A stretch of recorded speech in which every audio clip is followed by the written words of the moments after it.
Good morning.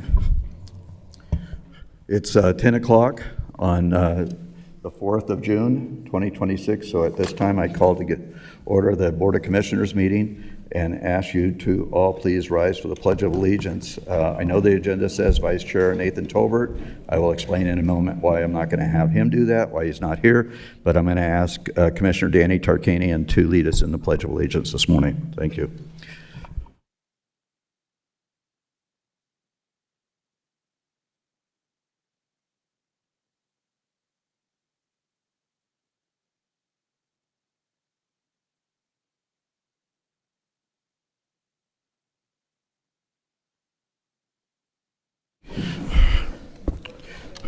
The eagle is not supposed to be facing backwards.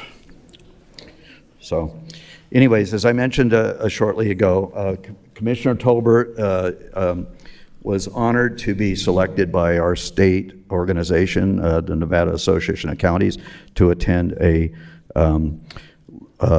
Leadership Institute Academy in Washington, D.C., and he is traveling back to the state as we speak. He's in layover in Chicago, and he was online shortly ago, and I think he's still online.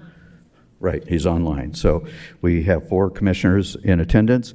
I know Commissioner Rice did recover slightly, and he is out of the hospital. That's good news. And we're trying to get a hold of him right now to see if we can get him online to join us also. But in that regard, 4 commissioners are in attendance, and we will go forward.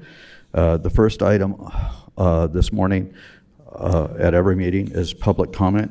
I did want to mention before we get into public comment that due to a couple of items being on the agenda, we're going to be flexible with our agenda today. So we're going to try to get through all of our consent items, and then we're going to go ahead and go and do the Little League thing on 11-1, but then we're going to move to Public Works 12-1 and 12-2, and then depending upon the time, look at taking a lunch break at that time for an hour. So that's the adjustments we're making today. Public comment. Public comment, as always, is limited to 3 minutes per speaker. And the Board of Commissioners uses timing lights. This morning, they're going to be operated by Commissioner Hales. So when you approach the podium, we ask you to print your name so we have that clear and able to get that into the record. And then state your name. Your 3 minutes will start once you state your name.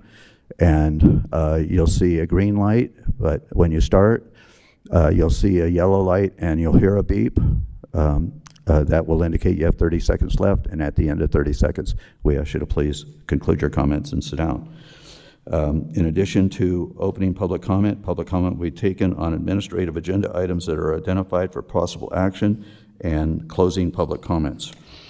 If you wish to speak on a specific agenda item that is on the administrative agenda and marked for possible action, we ask you to please wait until that item is brought forward to offer your public comment on that item.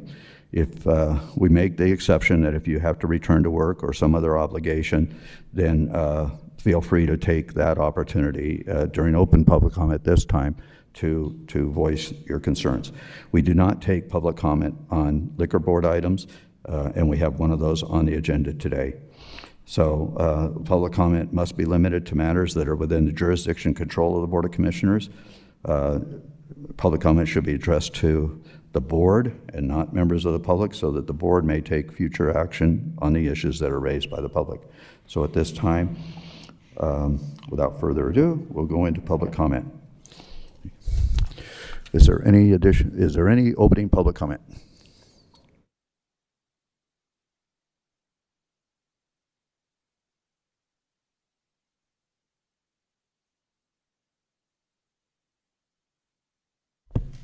Thank you. Good morning, Commissioners. My name is Andrew Guerrero, here from Gardnerville. I'm here for the second reading of Ordinance 2026-1667. Adopting a new set of 24 amendments is a farce because our building and code officials are actively neglecting the structure laws of the IBC, the IRC, and Title 20 right now. I'm speaking about the dangerous reality on my own property line. We can't talk about performing due diligence on future ordinance when the county staff refuses to enforce explicit building and location rules already on the books today. A 14-foot combustible hazard under Douglas County Code Chapter 20.100, certain structures under 200 square feet are exempt from structures or from needing physical building permits.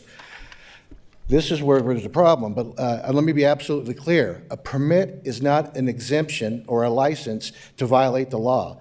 The IRC explicitly states that a permit exemption does not authorize anyone to bypass the zoning or fire separation rules. Can't get any clearer.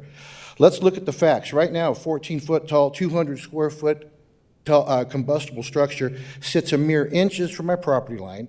It's positioned only 3 feet from the neighbor's home and a terrifying 5 feet from mine. IRC Table R302.1 and IBC Table 602 explicitly mandate strict fire separation setbacks for any structures to prevent spread between buildings. A 14-foot unrated combustible wall standing inches from the line completely obliterates those safety standards. County staff cannot hide behind the excuse that it doesn't need a permit to justify blatant structural violations. It violates the building code, it undermines our zoning laws, and it needs to be moved. The board cannot legally approve this text amendment today under DCC Section 20, 612.030. You must make formal findings that this change protects the safety and welfare of our residents. You cannot make the finding while your own building department allows non-compliant 14-foot structures to remain dangerously close to residential walls simply because it didn't have a paper permit. Due diligence means halting this vote and demanding accountability. I urge this board to continuance ordinance 2026-1667 until the staff proves they are enforcing our structural laws, protecting our property rights stay. Stop the neglect, move the non-compliant building, and do your due diligence. Thank you. Thank you, Mr. Guerrero. Thanks, guys. Additional public comment, opening public comment?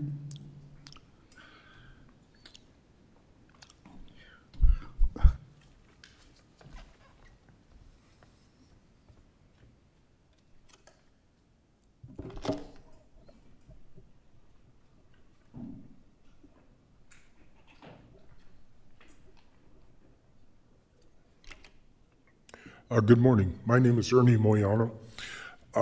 First of all, I just want to say there's not going to be any thank yous today. The last meeting I came to, people thanked you. Other than Mr. Tarkanian, there's nobody that I believe deserves a thank you because I wouldn't even be here if we didn't have the Painted Rock Mine issue. And so, with that being said, I do want to say that it's a good start if we try to work on road closures and things to trucks that we're all dealing with. I drive East Valley and Fremont almost daily. I've experienced a number of instances where trucks are over the line, off the shoulder, breaking the asphalt. I drive a 3/4 ton truck. I can tell the difference in the road since the mine opened, okay? Bumpy, washboard, it's deteriorating already. So thank goodness that there may be something done, okay? I'm done with that. Now I'd just like to say, I don't think it has anything to do with today's meeting, but just to give you a heads up, we have enough houses being built. We have enough permits issued. We don't need any more permits. The houses are fine. We're gonna have way too many already. If you drive 395, you can certainly tell that. We have too many already, and now we're going to have 2,500 more, or 700 here, or whatever. Too many. I really would appreciate it if somebody would, and I was told that this board did not have anything to do with that, so I'm not punishing you for that. I just want everybody to know we have a real issue with, first of all, roads, that how we get from point A to point B, and water issues. Everybody talks about water issues. I was up the Painted Rock Mine yesterday. There's a cloud of dust as big as this building coming up out of the thing. That was all supposed to be mitigated or something. Nothing seems to be policed. you know, and the speed limits on East Valley and Johnson Lane, I live up off Johnson Lane, they're not abiding by the speed limits that much. Some of them are, I've paid close attention, some of them are, some of them aren't, you know. So we've got a lot of issues that really need to be addressed. I'm a simple guy, I don't know a lot about politics, I don't know a lot about codes, but just simple common sense, you know. And I hope to God, last thing I'll say is I've heard scuttlebutt about another quarry going in. I certainly hope that the board, whoever is in place when that comes about, takes into consideration the heartache it's caused the county, people of this county, I should say, because nobody's happy about anything about that mine except the Knox Corporation. That's all there is to it. Thank you. Well, you timed that really well.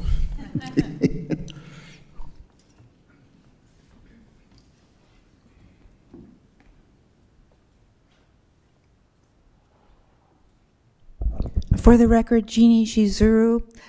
I wanted to talk about something that I wasn't aware of until recently, that the decision of this board to not go ahead and build Drayton Boulevard, which was supposed to be built through the ranchos as a secondary access for all those development, but this board decided not to do that. I didn't realize that the developer that was involved in that has also been a contributor to the commissioner campaign, which is not Mimi Moss. So it's just really weird that somehow a road, and the developer collected all the money for Drayton Boulevard. And the citizens in the ranchos were very eager to get that because the people on Springfield do not like all the traffic, the workaround traffic on Springfield.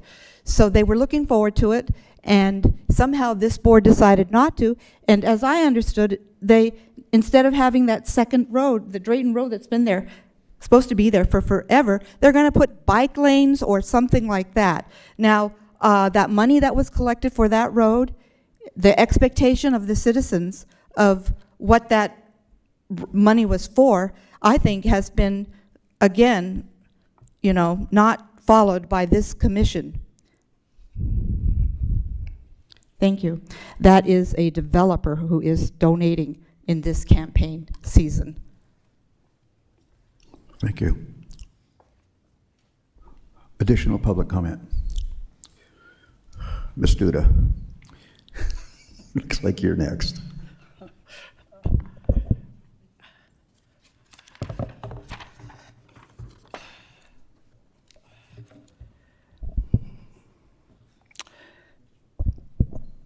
Good morning, Ms. Julie Duda. Last week we saw a rare revolt. The Douglas 400 showed up to protest the deeply flawed stormwater utility process. I read the emails and listened to the public statements opposing the process and the rates, and I listened to the apologies from commissioners. In retrospect, the red flags were ignored in the extreme rush to push forward board approval without a vote by the 41,000 registered voters. The impact to the county residents, as demonstrated by the 400 people who attended the May 28th meeting, was clear. Extreme concern, stress, and outrage. Your apologies were on target. Going forward, will it be a better process? Many issues are connected to the proposed stormwater utility. One of those connections is the value of county staff. How do these people feel about putting time and energy into a proposal that is now recognized as being deeply flawed? Most likely more stressed. Another connection is affordable housing. Lots of discussion on this topic, and yet there was a rush to push through the stormwater utility fee that would make housing even less affordable. Another issue is the $12.7 million in additional revenue appearing on the May 21st agenda, 1 week before final budget approval. This item was on the consent calendar and was not discussed. Guidelines for action on additional revenue are covered by NRS 354. Was there any thought or consideration given to optional action for this additional 12.7 million or potential exemption from suggested guidelines? What possible action or options were explored for this windfall of 12.7 million? It's a lot of extra money. Looking at the printed version of the final budget approved on May 28th, the stormwater utility is included for over 4 million in fees. So with approval, does the budget now get revised to delete 4 million in fees and add 1.1 million from revenue? A clarification will help the public's understanding of the current status. Thank you, Ms. Duda. Is there any additional public, opening public comment?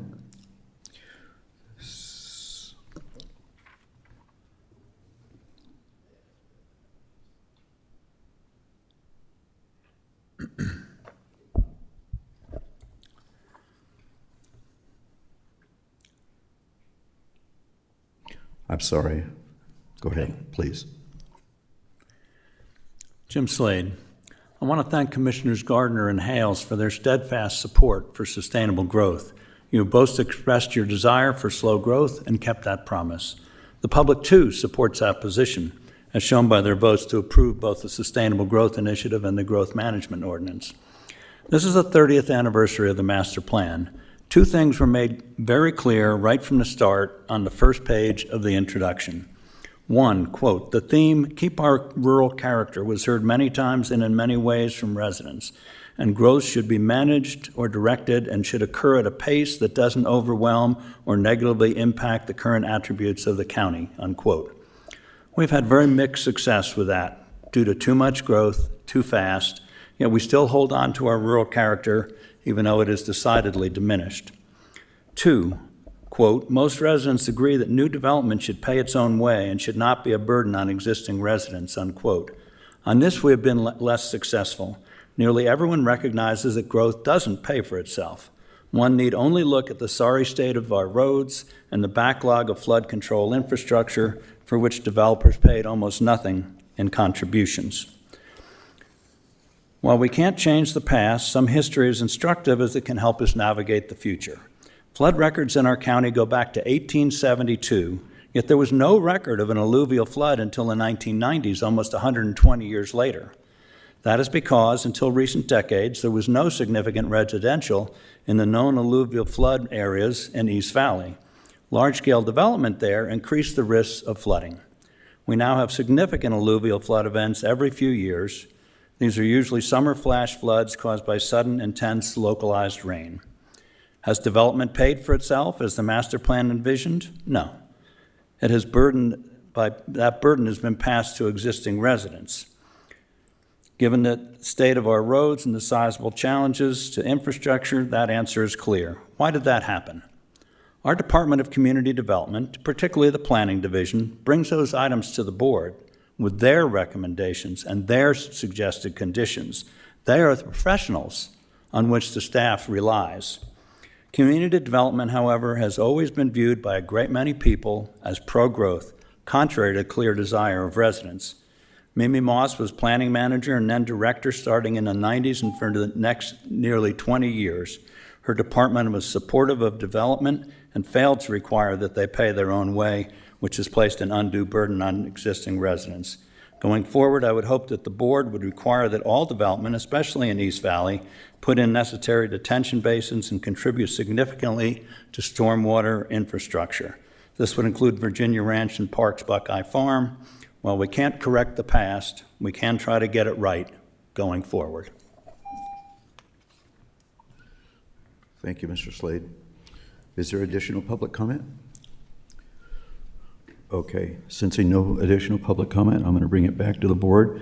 I did want to indicate that I've been informed that Mr. Rice has joined us.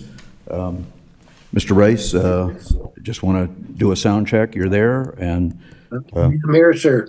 Very good. Thank you so much, and we're pleased to hear that your health issues have progressed to the point where you can rejoin us. So Thank you. get better, and we look forward to seeing you in person shortly. So with that, I know that Commissioner Tarkanian had indicated he wished to address something that was said in public comment. So Drayton's in my district, so I thought I would address that issue. When the developer built and money was used or taken from each home that was sold, it's a very small amount of money compared to what the road would cost now. There is not enough money, not even close, to pay for the road. If there was, we would have put the road in. It would have had to take millions of dollars out of a road budget, which we already are not maintaining roads with, to try to pay for that. The problem, and again, I seldomly agree with Mr. Slade, but we can't go and change what's happened in the past. We need to make sure what we're doing in the future. And that the developers need to pay the cost of what it's going to be when that time comes. Road construction goes up year after year. The longer it takes to build it, the more it's going to cost. But should be some planning of estimating what that cost would be so that those costs are directly attributed to the developer and not taken out of the minimal fees that we have to maintain our roads. Thank you. Ms. Davidson. Thank you, Mr. Chairman, members of the commission. Jennifer Davidson, County Manager. For the record, I was just wanting to take this opportunity to clarify that for the record, as Ms. Duda suggested in public comment, regarding the recent actions of this commission relative to the final adopted budget for the stormwater program. I hope I can make this as clear as possible. If not, Ms. Duda, I'd be happy to chat with you some more after this. It was the direction and formal action by this board at the last meeting of the County Commission to adopt a $1.4 million budget for the stormwater program, which included a $1.1 million transfer from the general fund to the Stormwater Enterprise Fund to allow for the services to continue as they have been established today. The action of this board did not include the formal adoption of any fees. So it's only the $1.1 million transfer from the general fund to the Stormwater Enterprise Fund utility. Hopefully that's clear. Thank you. Thank you. Okay. So at this time, the next item on the agenda is the approval of the agenda. So I'll entertain a motion to approve the agenda, proposed agenda as presented. I'll make a motion to approve the agenda as presented. Second. Okay, motion by Commissioner Tarkanian, seconded by Commissioner Hales to approve the proposed agenda as presented. Any questions? Sensing no questions, all those in favor signify by saying aye. Aye. Aye. Okay, motion passes 5-0. And we heard from Mr. Tolbert there. Good, okay. At this time, item 5 is the approval of the previous minutes. Discussion to approve the draft minutes of the special meeting of May 5th, 2026 of the Board of County Commissioners. Entertain a motion to approve those draft minutes. So moved. Second. Okay, Commissioner Hales has made a motion to approve the draft minutes of the special meeting on May 5th, 2026, and Commissioner Tarkanian has seconded that. So if there's no corrections that need to be made, and I'm not aware of any, I'll call for a vote. All those in favor signify by saying aye. Aye. Aye. Did I hear? Okay. Motion passes 5-0.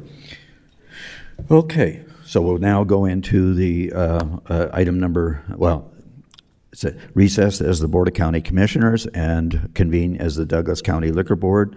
The Douglas County Liquor Board is made up of the 5 commissioners with the addition of our Sheriff, Mr. Coverly. So welcome for the Liquor Board item. At this time, I'll read that item into the record. Item number 7, for possible action, discussion to approve the addition of Eric Romero to the existing unrestricted on-site and packaged retail liquor license for Clear Creek Hospitality LLC, DBA Clear Creek Tahoe. Eric Romero has signed a waiver of notice of hearing. Clear Creek Hospitality LLC, DBA Clear Creek Tahoe is located at 199 Old Clear Creek Road, Carson City, Nevada. Captain Coons, There he is. Good morning. Captain Coons with the Sheriff's Office. This applicant has completed all required paperwork and passed their background check. The Sheriff's Office is not opposed to this application. Any questions of Captain Coons? Welcome to your new role. I don't know that you've been before us in your new role. You were previously in charge of patrol, the patrol division. So anyways, now you get a desk job. All right. Thank you, sir. Appreciate your time. Wait a minute, we haven't voted Gotcha. yet, so Yes, sir. I need to have a motion. If there's no questions, I need to have a motion to approve the liquor board item as presented. I'll make So a moved. motion. Go ahead. Go ahead, please. I have a motion by Commissioner Rice. Do I have a second? I will second. Okay, there we go. Okay, so voices out of the cloud. Okay, so we have a motion by Commissioner Rice, seconded by Commissioner Tolbert to approve the addition of Eric Romero to the existing unrestricted on-site liquor and packaged retail liquor license for Clear Creek Hospitality as displayed. Sensing no further discussion, all those in favor signify by saying aye. Aye. Motion passes 6-0. Thank you, Captain Coons. Now you can. Thank you. And I believe, I understand you have a senior graduating from Douglas High School this year. Yes, sir. Congratulations on that, too. Okay. Okay, with the liquor board items dispensed with, I'll now adjourn as the Douglas County Liquor Board and reconvene as the Board of County Commissioners. We have a consent calendar before us. I'll entertain a motion to approve the consent calendar, items A through P, as presented. I'll make a motion to approve the consent calendar A through P. Second. Okay, motion by Commissioner Tarkanian, seconded by Commissioner Hales to approve the consent calendar, items A through P as displayed. Any commissioners who wish to remove any of those items? Sensing not, okay, we'll go into a vote. All those in favor signify by saying aye. Aye. Aye. Motion passes 5-0. Done with the consent calendar, and we'll now go into the administrative agenda. As I indicated, what we'll do is we'll take items 11-1, and then we'll go into the Public Works items 12-1 and 12-2, and then depending upon the timing, we'll return to 11-2 and 11-3. If we can get through those before lunch, that would be great. If not, then we'll take a lunch at the appropriate time. So at this time, we have 11.1 before us. I'll read that into the record. For possible action, discussion to accept a donation of $66,991.10 from the Carson Valley Little League to the Community Services Department to be used for 8 shade shelters covering the bleachers at Ranchos Aspen Park. Adopt Resolution 2026R-029, which augments the budget in the room tax fund in the amount of the donation, and approve a $66,991.10 joinder contract through Omnia Partners Public Sector, a public sector cooperating purchasing organization between Douglas County and Playcore Wisconsin Incorporated, DBA Game Time, for the purchase of 8 shade shelters covering the bleachers at Ranchos Aspen Park. This being brought forward by our Community Services Director, Ms. Brooke Ady. Brooke. Oh my gosh, you're joined. I looked up and there you are. You got more people. So thank you. Yep. Thank you, Brooke Ady, Community Services Director. Thank you for allowing us the opportunity to highlight this amazing partnership that the Community Services Department has with Carson Valley Little League. As you know, that Carson Valley Little League is a very large program that we have here in Douglas County, and they actually utilize 2 of our parks for their baseball games, so Aspen Park and Lampe Park. And each year, Carson Valley Little League does fundraisers to help with certain park improvements, and they contribute a lot to the fields and the operation of our fields, and I'm very proud to say that we have a really great partnership. The discussion of the shade structures over the bleachers at Aspen Park has been a project that's been in the works for a few years.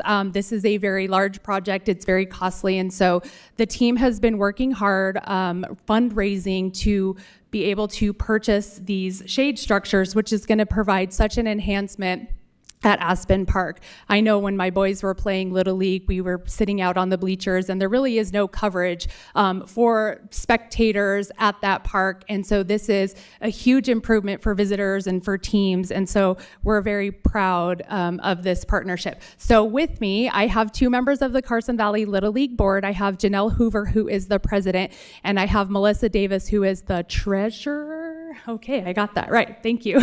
And so we all met at Aspen Park, I think that last week, and we had some kids and team members and other board members that met for a photo op that we're going to release, if it hasn't already been released, as a press release to highlight all of their work. But I wanted them to have an opportunity to come up here in front of you, and I really wanted to acknowledge them publicly and talk a little bit about our partnership and how grateful we are to work with this team. So, Janelle, would you like to say anything? Okay. Thank you so much for hearing from us today. I just wanted to share a little bit about Carson Valley Little League and what our dedication is to this community. Little League International requires local Little Leagues to do project improvement every year to make our parks safer for our kids. And thank goodness that we have such an amazing parks department that helps us to do that. And so our goal is to raise money to make sure that we keep these parks not only safe but sustainable for our kids, that they can be using them for the future.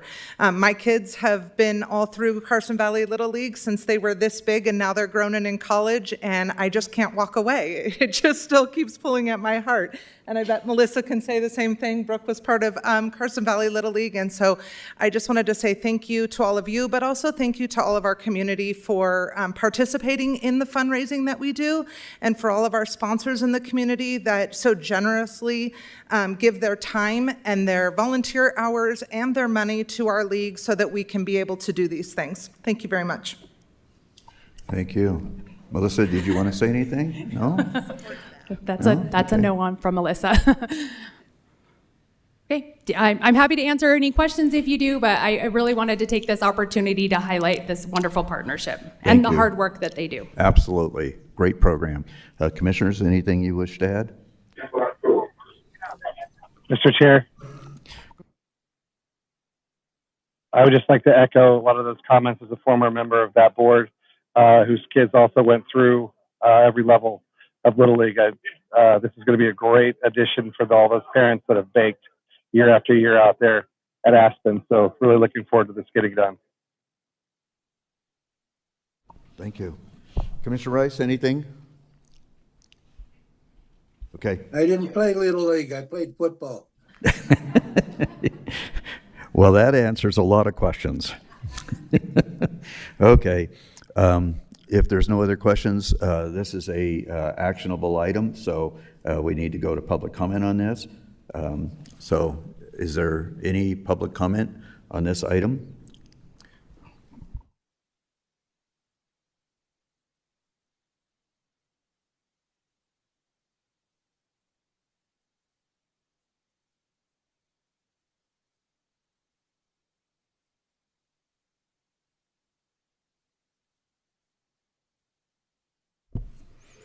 James McCullum for the record. I just wanted to say that I appreciate the investment in Ranchos Aspen Park. I'm sorry if it hurts the solar cane sales, but I think it's better, especially for parents who have more than one kid in the program and are sitting there all day. I think this is great, and again, appreciate the investment in the Ranchos. Thank you. Thank you. Additional public comment? Sensing no additional public comment, we'll bring it back to the board. If there's no, is there any other additional comments from the commission? I was just going to say, this is so impressive, and it's just wonderful to see the good work of the people of Douglas County and of Little League. Mr. Turkanian, this is in your district. Would you like to offer a motion? Sure. I'm going to make a motion to accept a donation of $66,991.10 from Carson Valley Little League to the Community Services Department to be used for 8 shade shelters covering the bleachers at Ranchos Aspen Park. Adopt a resolution 2026R-029 to account for the donation and approve a $66,991.10 joint contract between Douglas County and Play Quarry, Wisconsin, Inc. for the purchase of the 8 shade shelters covering the bleachers at Ranchos Aspen Park. I will second. Okay, I have a motion by Commissioner Tarkanian, seconded by Commissioner Tolbert to approve the donation, approve the donation and adopt Resolution 2026R-029 as presented. Since no further discussion, all those in favor signify by saying aye. Aye. Aye. Motion passes 5-0. Mr. Chairman? Thank you. I'm sorry to interrupt, sir. I think a donation of $66,000 warrants some applause for. Also, Mr. Chairman, if you'll humor us, we'd like a photo to commemorate this occasion. If we can ask our community relations manager really quickly to step forward, and also the Little League representatives, that would be great.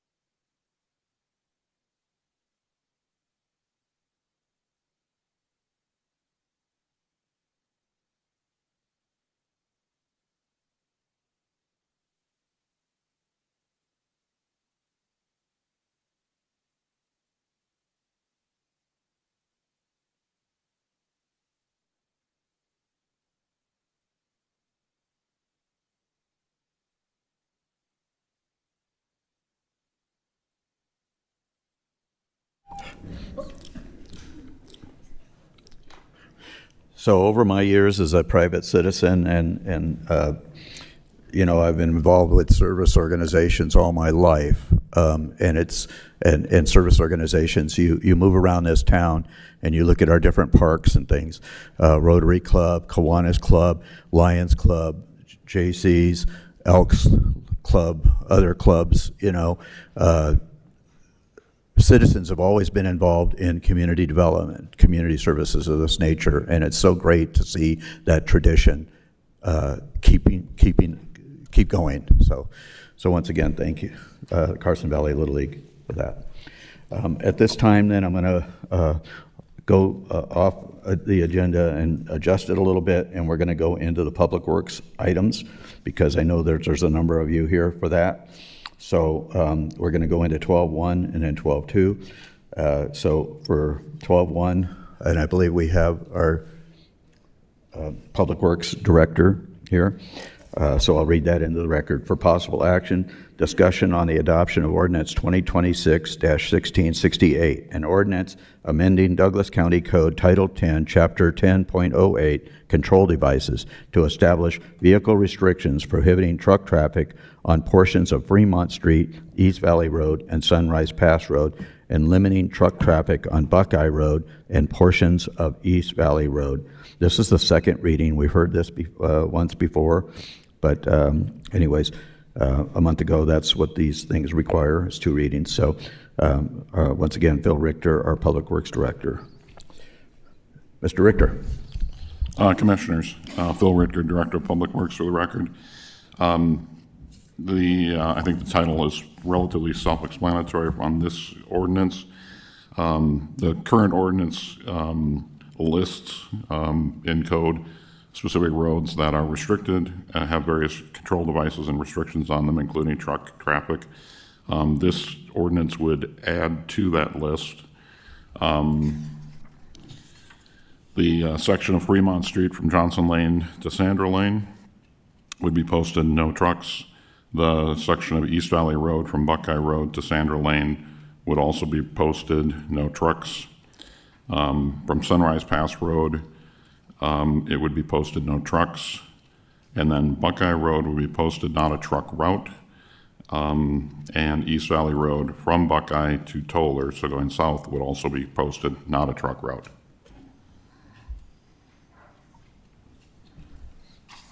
Okay.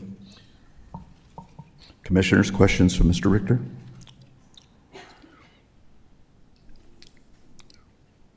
Commissioner Rice, Commissioner Tolbert, wish to weigh in? Any questions? I'll weigh in. I'm delighted to see that finally we're able to get an ordinance in place to give some relief to our residents in that area. A lot of people think that the county had their eyes closed to the problems, which is not the case. But unfortunately, sometimes things move very slowly, and this is one of those cases. But now we are there, and hopefully this will resolve many of the problems. Thank you. Thank you, Mr. Rice. Did you want to do it before public comment or after public comment, or did you have questions?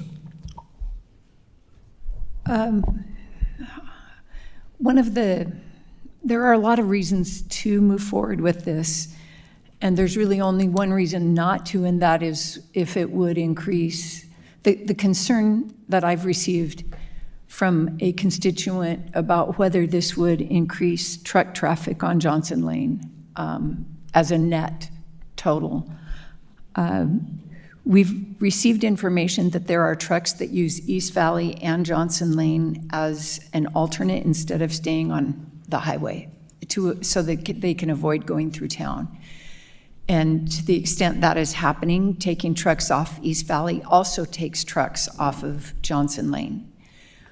There's also a concern that there are some trucks that use East Valley that would otherwise be on Johnson Lane, and the intent of this is not to increase trucks on Johnson Lane, but to have it stay relatively the same or a slight decrease on Johnson Lane. So I asked for any data that could shed some light on what this does to trucks on Johnson Lane, and Mr. Ritker and I did talk about this a little bit this morning. And would you want to? We actually talked about this a couple times, I think. But would you shed some light on that question? Phil Ritker, Director of Public Works. So the information, there is some disparity on East Valley on northbound and southbound traffic on East Valley Road itself, which would indicate that there is additional traffic on East Valley that is not strictly inherent to, in this case, sort of the mine traffic or the traffic coming off of the mine.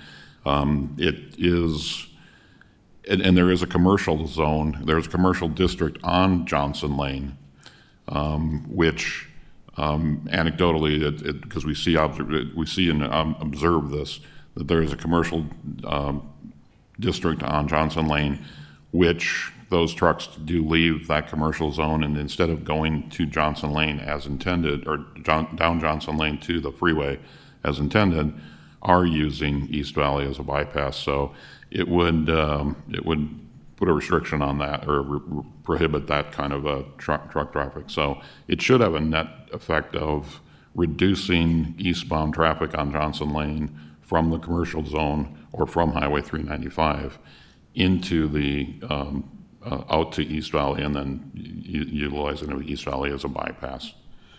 So I think that's the net benefit. Thank you. Okay, thank you. I know there's been some questions from the public in regards to enforceability of this, so I'm asking our sheriff to weigh in on that issue.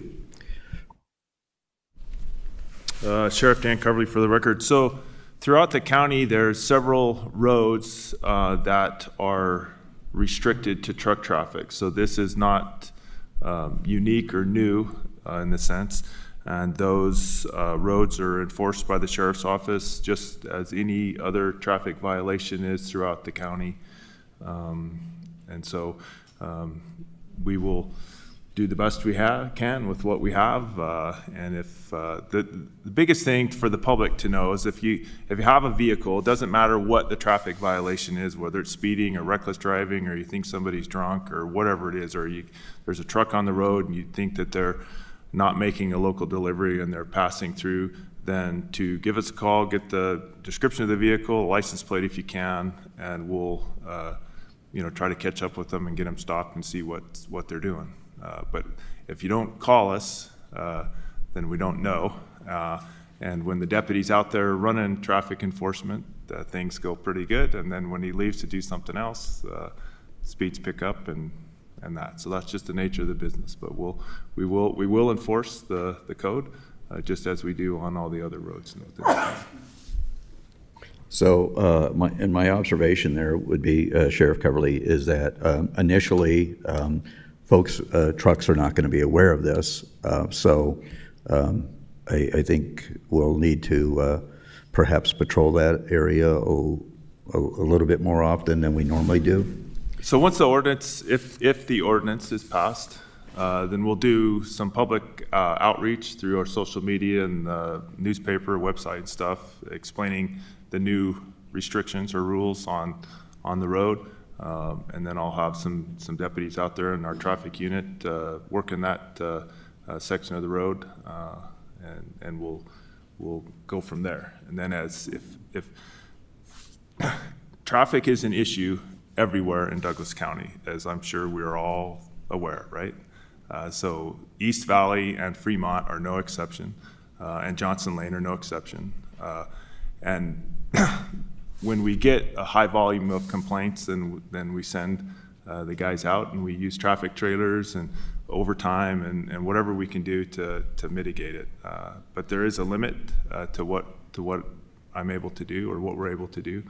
But that's how we're doing it. So that's what we'll do in this, and hopefully it will help. It won't solve all of it. I wish it did, but it just won't. So we'll do the best we can.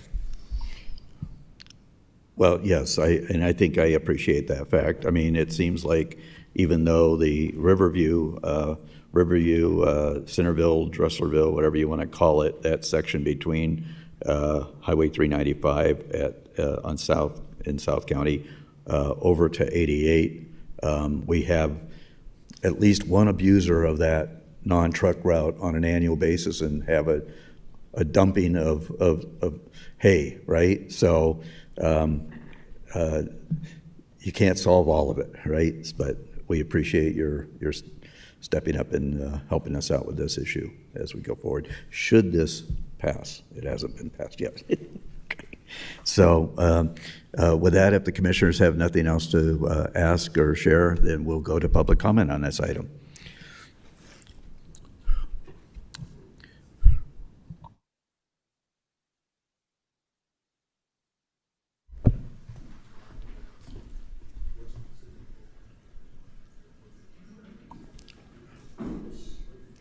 Our county recorder is involved in the... Good morning, Chairman Gardner, members of the commission. Shawneen Guerin, not speaking in any official capacity, rather speaking as a resident of East Valley today. I am happy to see this ordinance come forward. It's amazing how loud those trucks are, how much that sound carries. And I know that this has been a long discussed item, and so I'm happy to see it come forward. I know that the next ordinance addresses the speed. I would say by and large, my experience being a resident of East Valley is that the large commercial trucks are the ones that go flying down that road. And so I do think that these go hand in hand, and I appreciate your efforts, recognizing that hopefully the residents out there will be patient and allow a period of adaptation too, because certainly there will be some trucks that still end up out there. But over time, hopefully it will serve its intended purpose. So thank you. Thank you.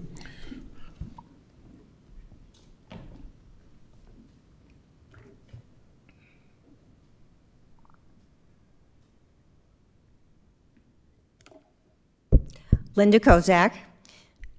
I appreciate this effort today, and I thank Commissioners Hales and Gardner for bringing this forward and enduring all the comments that you have received over time. East Valley Road needs this ordinance. It is falling apart. It is not a constructed road like other roads in the county. It is grindings on dirt. It has no drainage. So every time a truck, whether it be a gravel truck or a Tesla truck or a semi truck, goes up and down East Valley Road. It is pushing those grindings around, and therefore we have now got a washboard road. And it is falling apart on the sides, Fremont and East Valley. So I think getting the trucks off will serve the residents and the county well, and will go to help preserve that road. I have one concern, and that is, where is the Buckeye traffic going to go?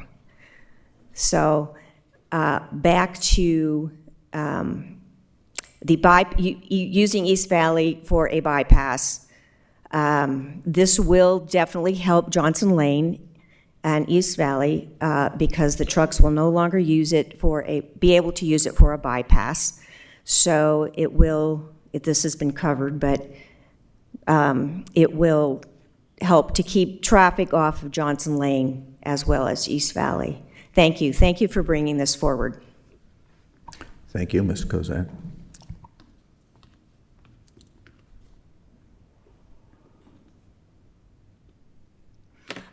Hi, Kim Millio. I live on the corner of Golconda and Fremont, and there's been a couple of really bad days in my life. One was when you guys paved East Valley Road. I've lived there for 33 years. I really enjoyed when it was a dirt road because nobody used it. That was a bad day because that became a bypass for a lot of trucks. I mean, not just our gravel trucks that have happened now. We have FedEx semis, we have UPS semis, the Tesla semis, moving vans, everybody. They look at their GPSs and say, oh, I don't have to go through town. I'm just gonna go through Fremont to, Johnson Lane, Fremont, East Valley. I don't have to go through town.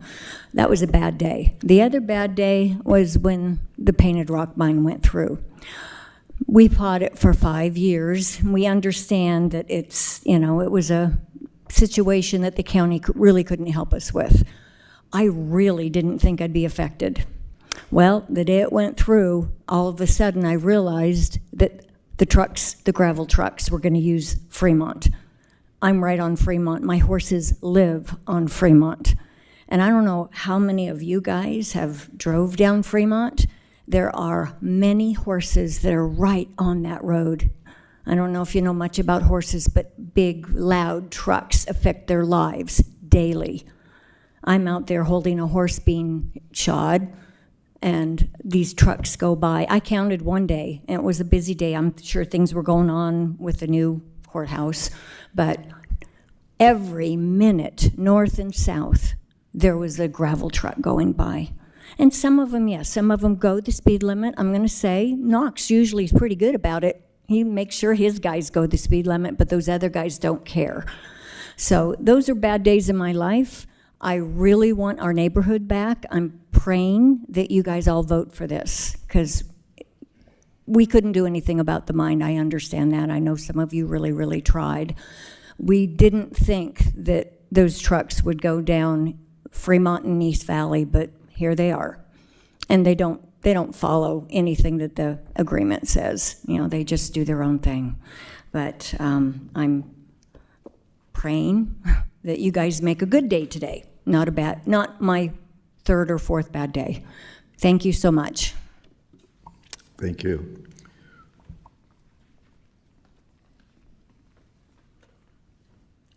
I'm back. I just want to say, it isn't even a comment, it's a question, I think. Excuse me, can you please state your name for the record again? I'm sorry. I Say that need your again. name again. Oh, my name, Ernie Moyano. Should I sign again? No, okay. Just a question being, local delivery, this is directed at you, Sheriff. When we ended up with this agreement that we had with Knox, it was local delivery in these zones only, and then it became, oh no, local delivery is Douglas County. So anywhere in the county was considered a local delivery. That's what I was told by somebody here, okay? So my question is, we know there's something coming on Buckeye and Muller, 2,500 of them exactly. They're gonna need millions of yards of fill, because that's a flood zone, correct? So is that a local delivery, and will those trucks be going down East Valley Road and up Buckeye to make that delivery? I'm not saying they shouldn't, because if it's legal, it's legal, but I'm just curious to that. This is not a time for exchange between questions and answers. So you have your. You understand my question, though? Yes, we do understand your question. Yep. Just so you have it in mind, what we're looking at, to get all the detail again. Thank you. Understood. Yep.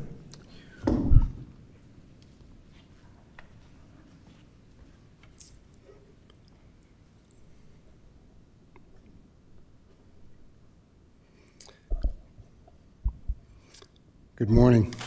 My name's Peter Milio. I live with my wife, Kim, on the corner of Golconda and Fremont.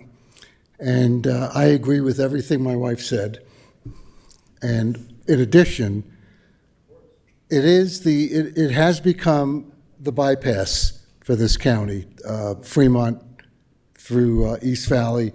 And we've witnessed the Teslas. And even before that, going back, I know that you're going to be discussing an ordinance about speed limits, which is a big bone of contention with me because I've been living there for 33 years and watched the speeding and watched dogs get hit and horses get spooked and people just taking off. And I just feel that at one point we had they wanted to make 45 go almost to Johnson Lane. And then there was going to be a drop off to 35 to 25. And there's so many homes there that are 50 feet off, the houses are 50 feet off the road. And I hope that you would at least maintain that. And I think that where just prior to the curve that goes to Eldon, I think that the 35 mile an hour should continue all the way to Eldon. That curve is pretty gruesome, especially for a truck that's carrying all that weight. And I think you should at least, if you don't extend it all the way to Buckeye, at least to Eldon, it should be 35. Thank you. Thank you. Additional public comment?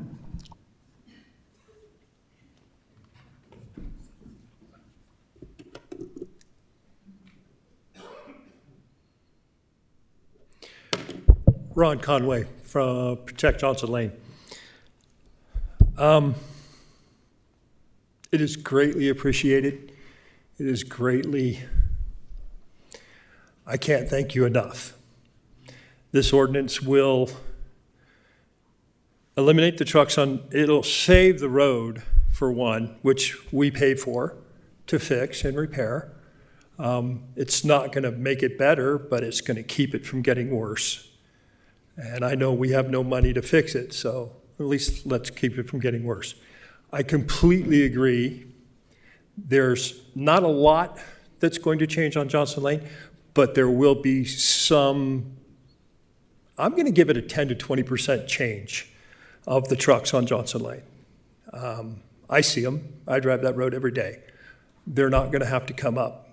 One suggestion, maybe to help the sheriff, is ask Starbucks to hand out a letter at their dock saying these roads are not accessible.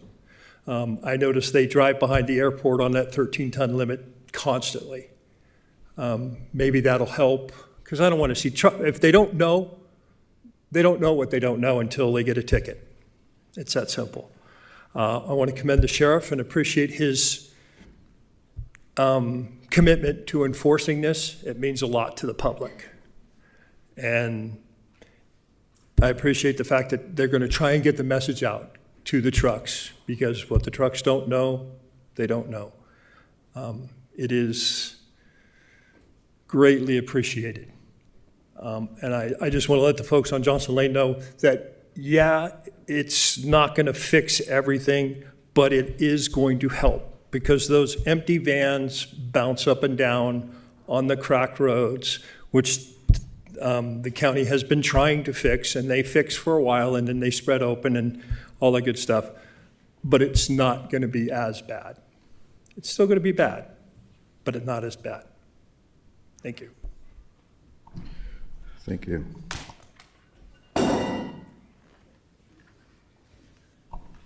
For the record, my name's Jan Heaton. I'm not going to give my address because we had somebody come on our property and turn our well on and it ran all night. So I don't think we need to tell anybody where we live in the future because I spoke at the stupid floodwater thing. So anyway, I need a couple of things. I need it passed, but I need some clarifications. I need to know that I can get Cinder Light triple load of DG to my house because I do live off of East Valley. So if they're totally restricted, how am I going to get a local delivery? That's my only concern. I want this road, no trucks. I need a weight limit on it. That little teeny sign on the new Mueller joke is a joke because there was a pickup truck, a big dually pickup truck with a huge water tank behind it. And my husband was in the car and he goes, that guy's overweight for this road. So there needs to be a weight on the sign and the sign needs to be bigger. And I don't care what the speed limit is, but 35 miles an hour is high enough for a residential neighborhood. East Valley and Fremont are residential neighborhoods. They're not commercial. They're not due for high traffic. It's a grinding road most of the way. More than 33 years ago when I moved here and had my house built, the master plan said East Valley was to be a scenic bypass. There's nothing scenic about triples and doubles and dump trucks and tractor trailers and you name it on that road. So please, please pass this ordinance. And we need signage. We need more signage, and we need the sheriff to come out once in a while because I can't tell you how many times a week when I do have to travel Fremont and East Valley, I am passed over the double line because somebody's in such a big hurry. Yesterday, some guy on a scooter, I'm going 40 miles an hour, I just come off of Buckeye, and this kid, I don't know if it was male or female, but rode on the shoulder in the bike lane, and he had to be going 60 miles an hour. So the speed limit on East Valley, it does need to be patrolled.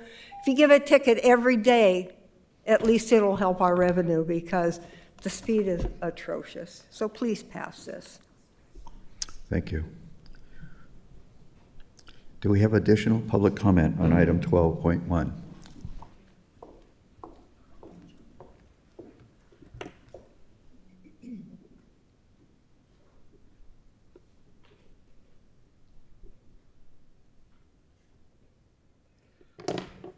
Good morning, Charles Heffernan. I live right on Johnson Lane, and I appreciate the Public Works Director's comments regarding the fact that this will reduce the overall semis and things like that. I hope that's true. But I'm in favor of this, strongly in favor of this. And the main thing is, I feel so bad for the people that live right on Fremont and having all those trucks, and there are a lot of trucks that go there, turn, and go down Fremont, calling it a local delivery. Anyway, strongly in favor of this. I hope it will reduce. Just reducing the semis is going to be a big help for me. I would also suggest that possibly put a sign. There is a sign right before Henning that says southbound traffic use Fremont. And so it's a I don't know, you call it, informational sign, because otherwise you get people turning on Henning, which is my street, and then you get semis that are trying to back up because they realize that that's not the way to go south on. Possibly a sign similar to that down near Vicky that says Fremont, no trucks on Fremont, or something like that, that would help the trucks so they're not turning around right in front of, right at the end of Johnson when they get down and see the no truck sign on Fremont. So strong in favor of this. Appreciate you bringing this forward, and thanks very much. Thank you. Additional public comment on 12.1.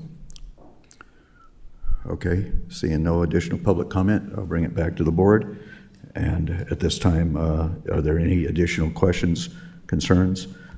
I do know that we probably need to address that question. We are experiencing, as I travel Fremont and East Valley, we are seeing an uptick, I would say, of residential building in that area. I know that the section of the Grandview Estates is not built out, but we're also seeing a number of residents that are building right on Fremont. So those residents, as they build, are going to need the necessary whatever fill they may need. They are going to need building materials, and they're going to have the need to acquire those. And so we're not trying to prevent those residents that are in the building process of building their property. They have the right to do so. So that's a local delivery issue, and this will not prohibit that local delivery as I understand it. So that's my take on that. But other commissioners, you wish to? Okay. Ms. Davidson. Thank you, Mr. Chairman. Members of the commission, Jennifer Davidson, County Manager. For the record, your understanding is correct. Chapter 10.08.050 of Douglas County Code includes a definition for local deliveries.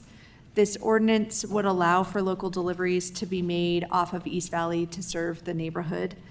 Local deliveries is defined as in Douglas County Code as trucks that would be traveling upon the restricted highway or street to deliver goods or services to a residence or business, which can only be accessed by the vehicle traveling upon the restricted highway or street, meaning they have no other choice but to use that restricted road to make that local delivery. And that is how this code would be interpreted and enforced. Okay. I just want to mention, Ms. Heaton, I don't know where you went, but that answers your questions. They can still bring your Cinder Light to your home. Can I ask a question? Go ahead, Mr. Tolbert. That does bring up a very good question about the deliveries out to the new development, though, because given the other roads out there, maybe no truck routes also, if there's only two accesses to that development and they're both no truck, how do you decide which one they would end up being used?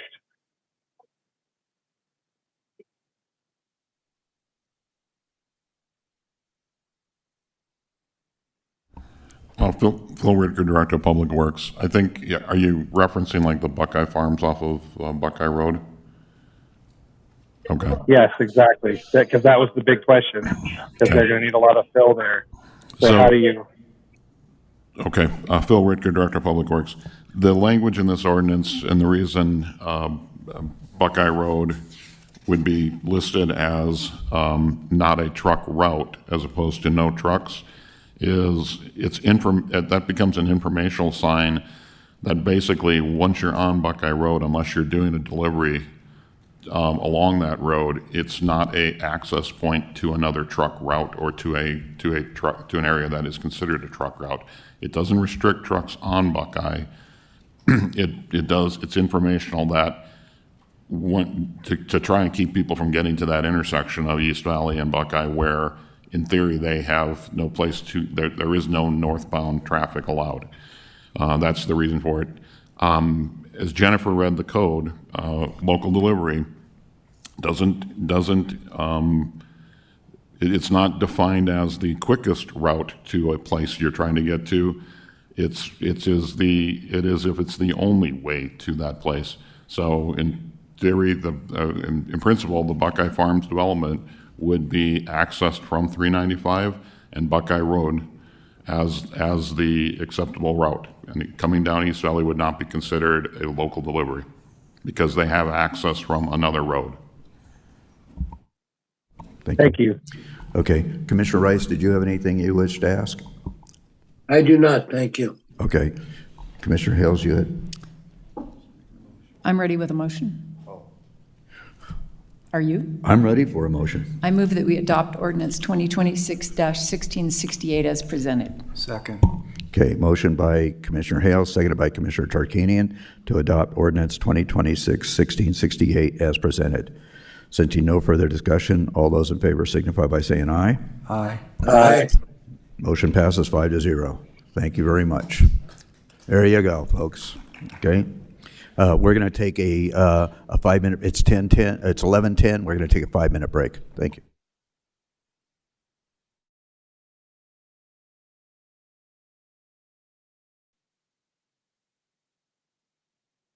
Okay, I'd ask commissioners to return to their seats. Want to bring this back to order if we can, please?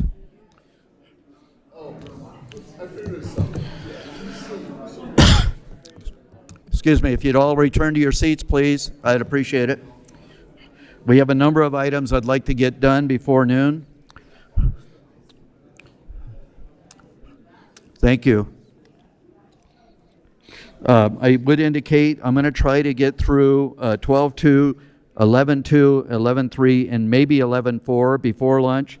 If you're here for 13-1 regarding the fire ordinance, I'm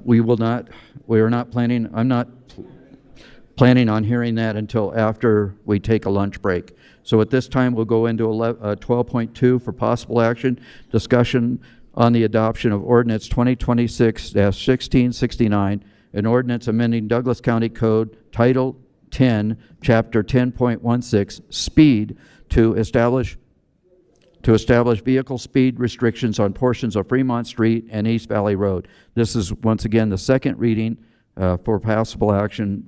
Phil Richter, our Public Works Director, will bring this forward. Thank you. Commissioners, thank you.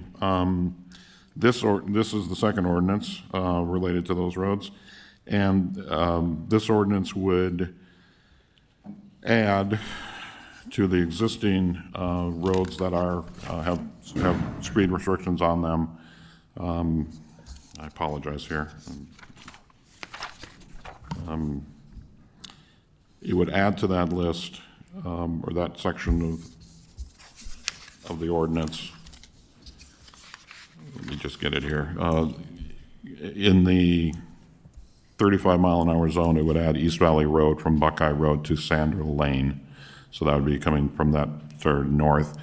And then from Fremont Street, from Sandra to Johnson Lane, would retain that in the 25-mile-an-hour zone. So there are portions of Fremont is currently at posted 25. It's not in code. So this would codify that and put it into the code, and not change that in the Fremont area. Just put it into code, but then reduce the speed from the balance of that road down from 45 in sections to the 35-mile-an-hour speed limit. Thank you. Commissioners, questions? Yesterday, I think it was yesterday, a memorandum was posted on our supplemental agenda, and since it was so recently posted, I don't know how many folks were able to read it. So I wondered, Mr. Ritger, if you could maybe summarize it for the good of the people and commissioners. Yeah, Phil Ritger, Director of Public Works, for the record. Yeah, the memorandum that I put out was on sort of the best practices and then some additional data on this area, but best practice on how speed limits and speed controls are defined in various jurisdictions.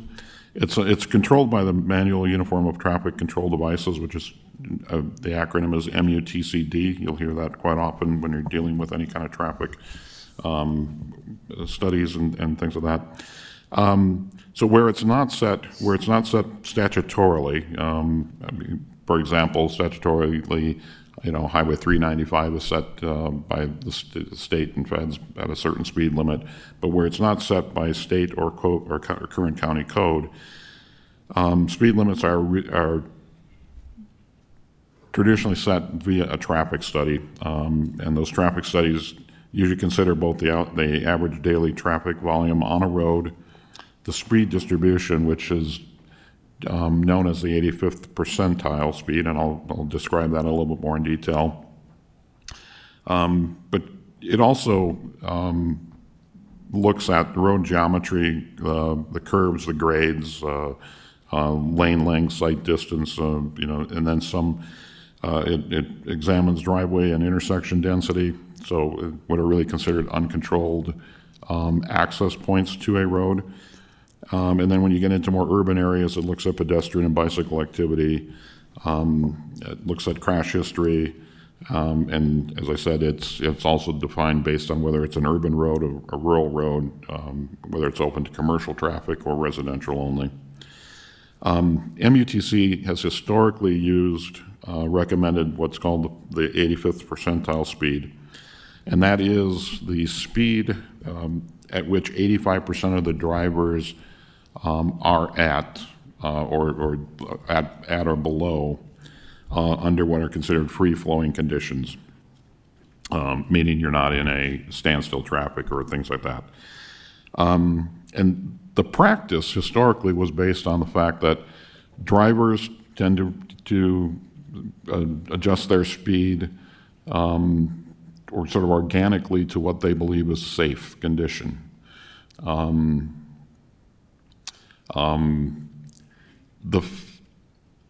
That historically was what it was. It becomes, though, it has become, I think, in modern times, sort of a self-fulfilling prophecy, because if you allow the drivers to set the speed, it becomes sort of potentially uncontrolled. They feel more comfortable. Especially a road like East Valley, which is used by the residents out there, they become so familiar with that road that the speeds do tend to increase over time. Not because it's necessarily safe, but because they're comfortable. In today's world, a lot of jurisdictions, including the Federal Highway Administration, are recommending that the 85th percentile speed is only one factor when you consider what the speed limit should be. It's not the controlling factor anymore, it's just one of the elements in establishing speed. And the other elements really do become, that you look for these considerations is, the obvious ones are obviously school zones and whether you've got pedestrian or bicycle activity, but more importantly, it's what kind of driveway or access points and density of those access points exist along that road. Do you have controlled or uncontrolled access? Controlled access, by the way, is the classic example would be a freeway system where points of access are on-ramps and off-ramps and nothing in between. You can have development all along that road, but there's no ability for anyone to access the road without being at a point of control. And then it also would look at whether it's being used for transit, any prior crash history, and then just in general the road design. I think from the elements related to East Valley Road, you're really looking at road design. A large portion, or a third of that road that we're talking about here is a grindings road, not really set up for the traffic use that it is today. And you also got a lot of growth along the road, parcels that are being built upon that were not there a decade ago, with direct driveway access onto East Valley. So those are sort of the considerations I think that you look at. What I did include in the memo, and I'm going to bring it up on the chart here, is the speed studies that have been done that we are doing as part of the monitoring out there. This is not an official, by the way, this is not an official traffic study or traffic speed study. This is just the monitoring systems we have in place. But I think the data is informative. The average daily traffic volume, by the way, is relatively consistent month over month. We've got 4 months worth of data here. It's presented by month. But we're dealing with average daily trips in the around 2,000 to 2,100 vehicles. That's in both directions, both north and south. The vast majority of that is the vehicles less than 25 feet long, which are the motorcycles, passenger cars, and light trucks. So the vast majority of the traffic there is residential in nature, but not all of it is. What is interesting from the speed study standpoint, and this again, we can do it by month here, but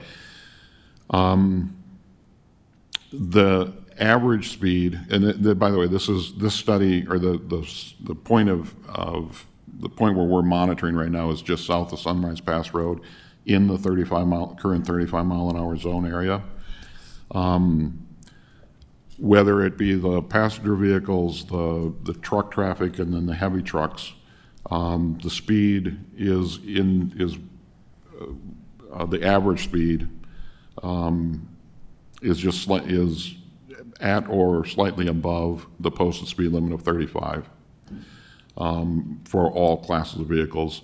It does decrease consistently on a month-to-month basis. It does decrease with vehicle size. The larger the vehicles are, their average speed is lower. And that also is within the 85 percentile. So when you look at the 85 percentile, that's the blue graph, or the blue line here. The smaller vehicles, or the single truck or light trucks with trailers, 10-wheeler single truck systems, their 85th percentile data would suggest they're in the 44 miles per hour or less, or in that general 44 mile an hour range. And then when you get up to the heavier trucks, they drop to 40 miles per hour. And that is consistent in this memo. You'll see, I'll just show it for each of the months. Again, in the month of February, the passenger vehicles, light trucks, were at the 44. The middle category is 43, and the lower category was 39. And I'm rounding these numbers off.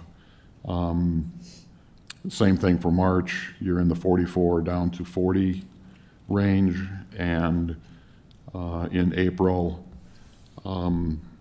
you're again 44 on the high end for the 85th percentile, down to around 37 when you get to the heavy trucks. So the data does indicate, by the way, that the larger trucks are probably more compliant. You do have outliers, by the way, in the data. You'll see the maximum speeds. You do have outliers in any data, because there will be some speeders, but the 85th percentile would suggest that the heavy truck traffic is reasonably compliant, at least, and I don't want to say this, but the colloquial, it's okay to be 5 miles over is probably being practiced out there.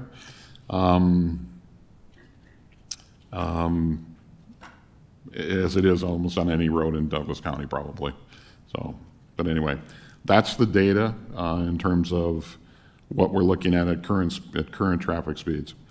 In 2025, just so you know, we did have we were doing some traffic monitoring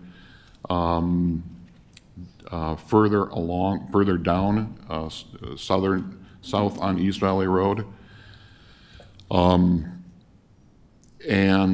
that was in a 45 mile an hour zone, and this similar type of data exists for that. The average speeds in the 45 mile an hour zone, in the current 45 mile an hour zone of East Valley, at least in 2025, indicated that the average speeds in all, and this is just across the board, it wasn't done by category, but by vehicle type, but the average speed was approximately 5 miles over the posted speed limit. So the 45, the average was about 50, and the 85th percentile in that zone was roughly 10 miles over, so in the 54 to 55 range. So for what it's worth, the vast majority of people will be traveling at least 5 to 10 miles over the posted speed limit in general, whatever you decide. Okay. Commissioner Tolbert, you still with us, or are you on a plane? Commissioner Rice? I am still with you. Pardon me? I'm still with you. Okay. Did you have any questions of Mr. Richter? No, I appreciate seeing the data. That is helpful. And I'll just make my comments till after public comment to see if anything's changed from the outreach I've done to date. Thank you. Commissioner Rice, anything to ask? I do not. It sounds very familiar. It's what we used to do in Pasadena when people would get upset with us for not monitoring the speed. It was amazing. We would put a black and white out, and they said, "Thank you for the increasing patrol," and we would have the same number of cars, but with a different color, and nobody noticed them. So it's a lot of perception, but I think that we're on the right track. Thank you. If that's the case, then I don't have any questions. I also appreciate the data because it needs to be a data-driven action, I believe. So anyways. I do have, with that- I'm sorry, I thought of one question. Some people have said if you set a speed limit too slow, it becomes dangerous because drivers will get frustrated and pass where they should not pass. Is that a consideration here in your professional opinion? Phil Richter, Director of Public Works, for the record. That is the tradition. Yeah, I wouldn't say it's necessarily that case, but I think that was the logic or the rationale behind when MUTCD set or decided that the 85th percentile was the speed limit, or how you decide on what the speed limit is. It becomes sort of what are people comfortable with and what are drivers capable of, assuming there's no crash data or anything else. So you're kind of setting the speed to a point that allows traffic to flow, unless there's some other mitigating factors. And in this case, and again, in the areas around the county where and there's numerous areas in the county where we have posted 35 mile an hour speed limits, it is typically where you've got driveways or other areas of where residents or other people are trying to access the road, and they need a slower condition for that reason, not because the road itself by itself couldn't handle higher speeds. It's to then accommodate those other types of conflicts. And then one more question. A constituent asked whether we could lower the speed limit for trucks but not cars. Bill Richter, Director of Public Works, for the record. Yeah, that's a really good question. It has one huge unintended consequence, and if we had the ability to widen the road and build passing lanes, then then we could do what the federal highway system does, and that is limit truck traffic to a certain speed. But the issue on a 2-lane road like that is, without passing lanes, would confound your first question, which is frustration of drivers who would have the ability to go 45, but be behind a truck at 35 and now be frustrated. So I think that would confound that issue of wanting people to pass in double yellow lines or double areas. Thank you. Any other additional questions before we go to public comment? Okay, I don't have any questions at this time. Can I have one? Is there any record of like increased accidents or influence on public safety recently that could contribute to this request to lower the speed limit?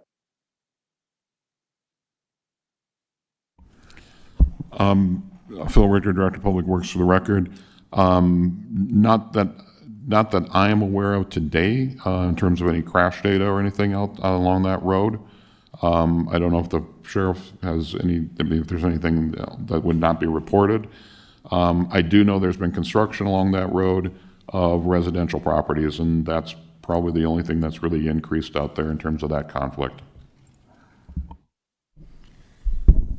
So we haven't seen an increase or a problem with accidents on Fremont and East Valley. We do have accidents. We've had one fatal accident, but the gentleman that was killed was lying in the road at night. So that an unusual, that's a bad scenario. We've had some single vehicle accidents that have damaged property and stuff. Those were almost all alcohol-related incidents, right? So you're dealing with impairment, but we haven't. The condition of the road or the environment of the road hasn't contributed significantly, in my opinion, to an inordinate amount of accidents or of safety thing. I think I'm in support of lowering the speed limit along there. I commute on that route daily from where I live to the office, and so I'm very familiar with that road.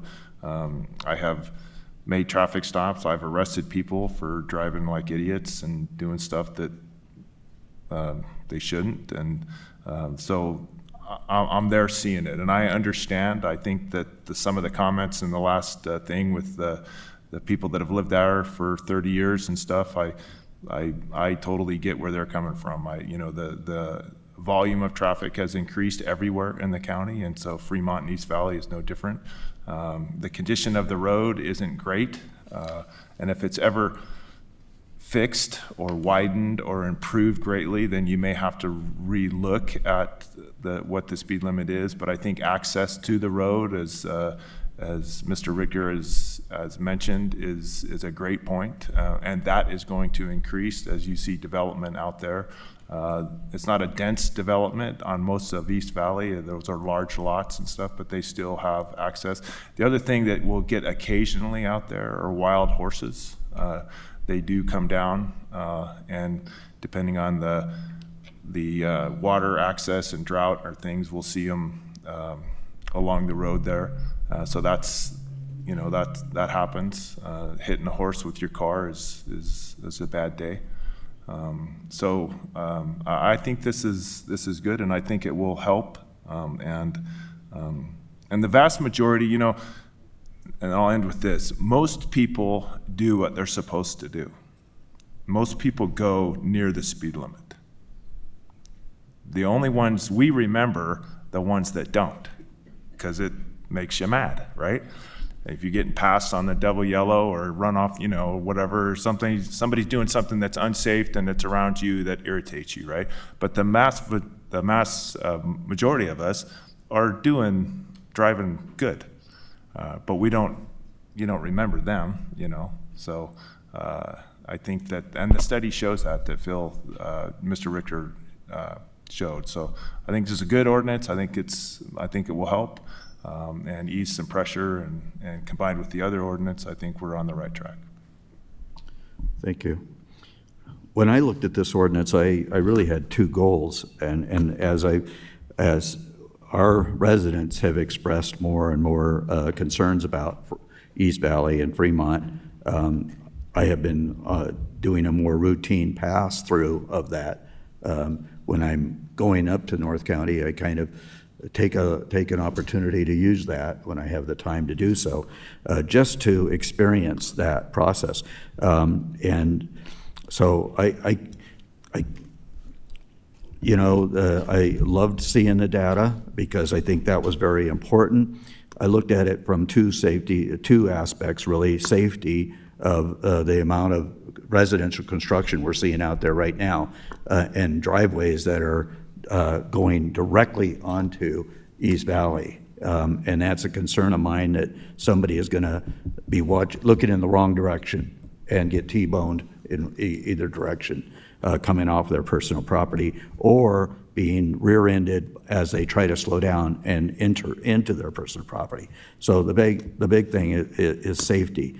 I think I also recognized this as a possible impediment and control device for reducing the amount of truck traffic we see on East Valley and Fremont, in that I think what happened is when we had NDOT come through and put $15 million into the repair of 395 between Waterloo and the north end of Gardnerville, I think we saw more trucks looking for other methods going north or south of getting through town. And when you look at your GPS and it says that East Valley, Fremont is 45 and 35 miles an hour and then down to 25, I think a lot of trucks saw that as a possible bypass around that construction that took place. And I don't know that they altered any driving experiences since that road has been back open completely. So if we reduce the speed limit on there, then trucks will pick it up in their GPS and will understand that it's really not going to be any faster for them to make that diversion to go out to that road rather than just coming through town at 25, 30 miles an hour. We all probably travel that, honestly, at about 30 miles an hour. So I could go either way on this, okay, depending upon what my other commissioners say. I appreciate, once again, the data that shows that maybe this isn't a critical item to do right now, but I appreciate what Sheriff Coverly said also in regards to the safety aspects. In my public comment that I've gotten, emails and personal, it's been a mixed bag. It's really been a mixed bag. Some, are in favor of it, some are against it. So even residents that are out there. So I'm anxious to hear what the rest of my commissioners say on this. We do need to go to public comment. So if there's no other questions of Mr. Richter, then we could go to public comment, and then we'll bring it back to the board and see if there's any possible action on this. Public comment is now open for 12:02.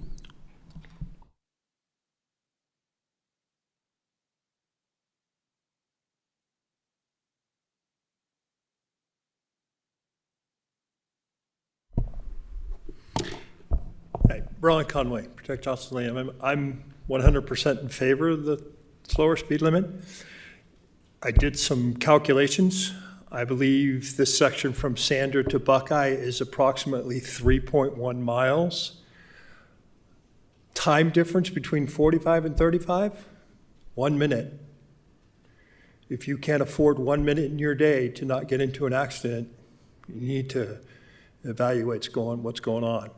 The distance that you would travel in that 1 minute is 3,200 feet. We're not talking about miles on a freeway. We're not talking about hours on the freeway in which 75 and 65 makes a whole lot of difference. 10 miles in an hour, that's a lot. 3,000 feet in a minute.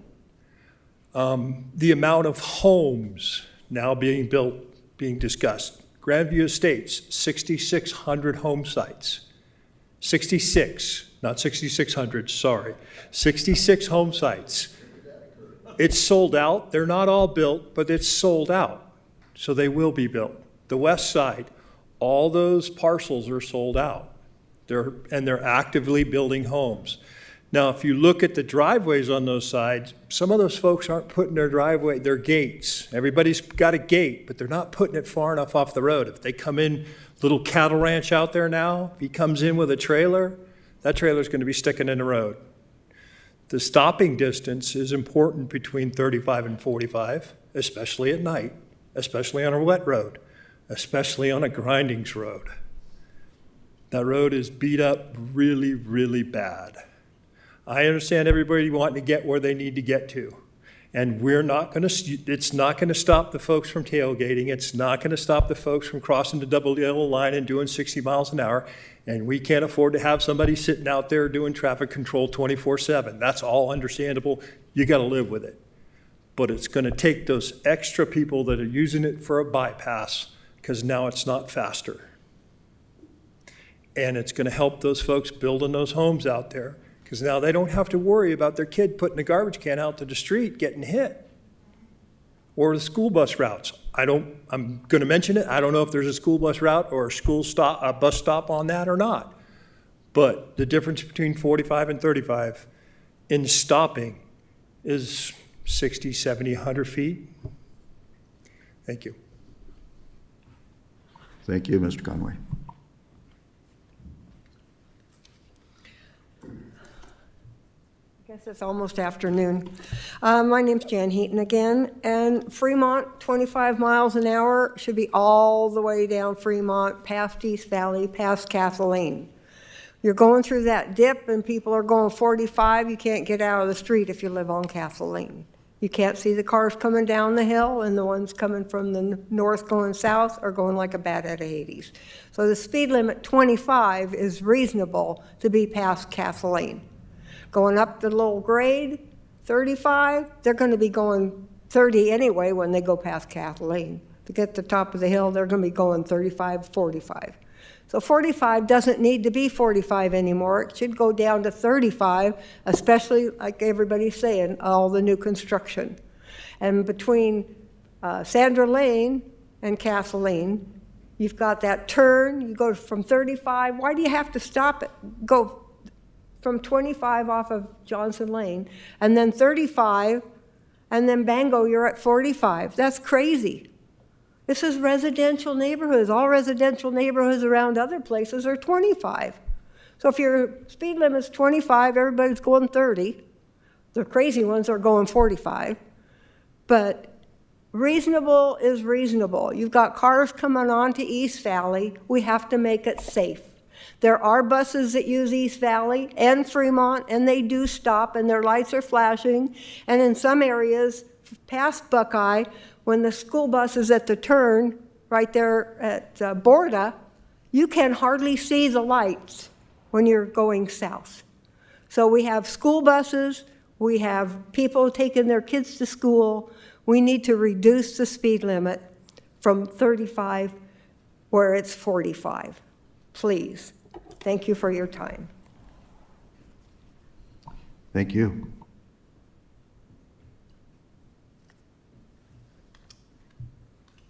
Linda Kozak. It appears that East Valley is really needy today. So I'm in support of the 35 mile an hour speed limit. Right now at 45, you get past double yellow. They're not satisfied to go the 45. I think maybe slowing it down to 35, they're still going to go 40, still going to get past. So I think no matter what the speed limit is, people are going to pass you. They're just in a hurry. I think people need to slow down and smell the flowers. Just, be safe. There's now 4 properties being developed across the street from me, and one on that same side of the street down by Don Bentley's house, and there's 2 across the East Valley, on the east side of East Valley. There's a lot of new residential coming in out there, so I think a slower speed limit is in order. Thank you. Thank you.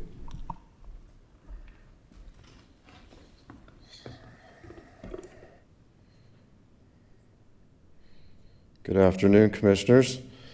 I appreciate my name is Jason Herlong. I live off the East Valley Freeway. Sir, excuse me, can you, I appreciate the Commissioners looking at speed and safety and the truck routes and all that.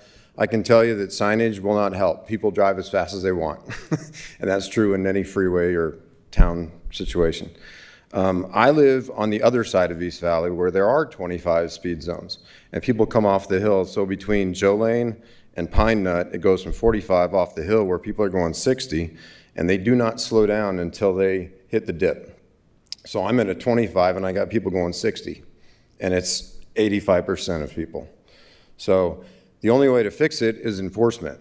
I call once a month to the sheriff's office and they say, thanks very much, and don't do anything. So, and I get it. They don't have enough guys to cover the county. So enforcement is the only way to fix it. But it's a difficult issue. And if you just spend an hour outside in my yard, you'll see that the traffic is absolutely ridiculous on the south end. And it's bad in the middle and it's bad on the other end too. So if we can get a little more enforcement, that'd be great. Thank you. Thank you. Additional public comment on 12.2? Seeing no additional public comment, I'm going to bring it back to the board. Is there any additional comments, questions by the board, or are we ready for a motion one way or the other? You have a motion, okay. Go ahead and make your motion then. I will make a motion to adopt ordinance 2026-1669 as presented. Do I have a second? I'll second. Okay, we have a motion by Commissioner Tarkanian, seconded by Commissioner Rice, to adopt ordinance 2026-1669 as presented. Mr. Chair, Yes. I'd just like to weigh in with my comments now. Listening to public comment and adding in what I've heard from, I've reached out to several residents who live along East Valley in that section that we're talking about reducing. And there's other things that come into this, because this is like having a step in front of your house, right? The people that visit it once in a while have to go up that step, but you living there go across that step every day. And so for the people I've reached out to, it was 9 out of the 10 people that I reached out to were not interested in reducing the rate and the speed limit in their area, that they're going to have to be affected on a daily. Now, that also balances out with the Kozaks. Now that would make it 9 out of 11. So I am just wanting to make sure we hear the people that are actually going to be affected by this the most. Yes, it could possibly reduce the number of people who are driving that road, but I'm not sure if we're really considering the impact on the people on the daily. So I just want to make sure that that's something that's brought up and actually given consideration, that you will be adding a minute a day to those people every day, twice a day at a minimum. So I hear what Mr. Conway's saying, but I also want to be give consideration to the people that are going to be affected on a bigger basis by this, because the few that I've talked to most were very adamant against reducing the rate, and those that were not were just kind of, okay, I think might be a good idea, more like apathy than having a strong opinion. So that's kind of where I'm still debating before we take this vote. So I don't know if anybody else wants to weigh in on that idea, but that's something I just wanted to make sure we did take consideration of. Thank you, Mr. Tover. Commissioner Hales, we're in the middle of a motion, so you're discussing the motion. I agree with the comments Commissioner Tolbert has made, because I have had a number of residents reach out to me and say, don't lower the speed limit.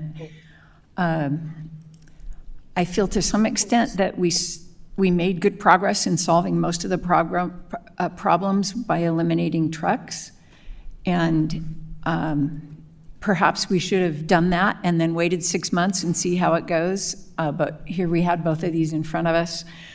I do hear that there will be more homes on East Valley being built, but I have heard from a number of residents, don't slow it down until you have to, and I do get concerned about drivers getting frustrated and passing, and that creates danger.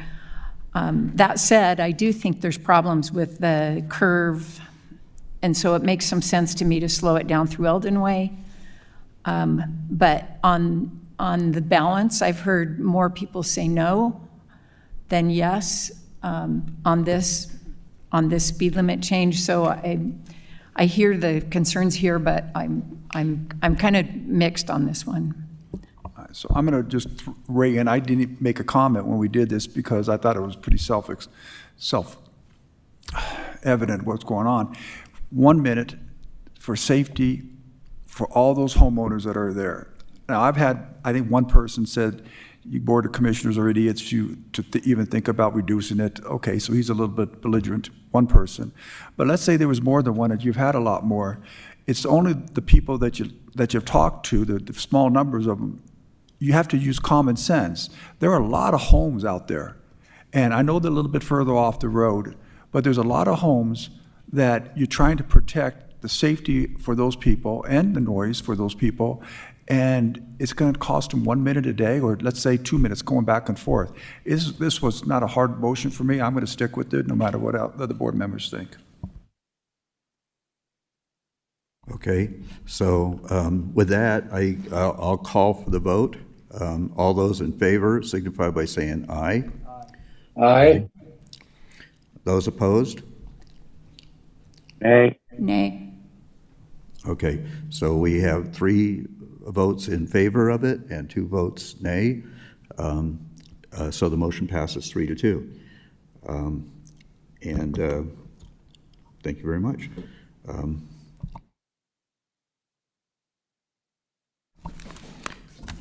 There we go.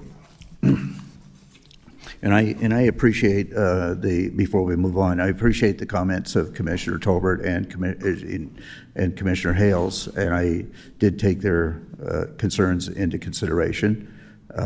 It basically, I looked at it as it came down to me, you know, and I accept that. And I guess the reason I did this, and you're saying, Commissioner Hales, that this issue maybe needed to be addressed in 6 months. Well, if it's in 6 months, then perhaps we have the motion before us now. Let's go ahead and go forward with it, because I really don't see this as being harmful to our community, but a greater benefit. So, anyways. Sure. Yes, I get it. Okay. Very good. I also hear you. And since this is the will of the board, this is the way we're going. So I'm behind it because that's the way we're moving. So thank you. Thank you. So, okay, we've dispensed with the Public Works items today. I'm going to go ahead and it's 11:58, but I want to go ahead and get 11:2, 11:3, and 11:4 done.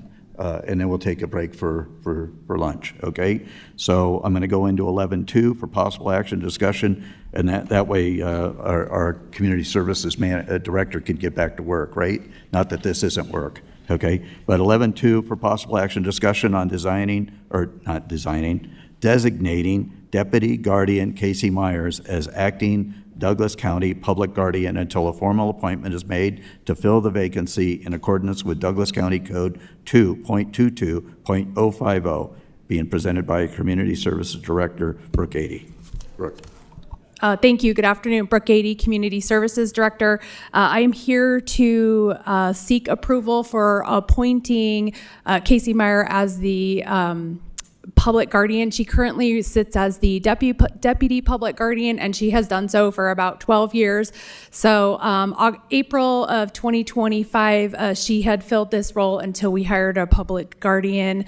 About August of 2025, the current Public Guardian started in August in 2025, and then she has given her resignation. Her last day is going to be June 8th. I appreciate everybody hearing this so quickly.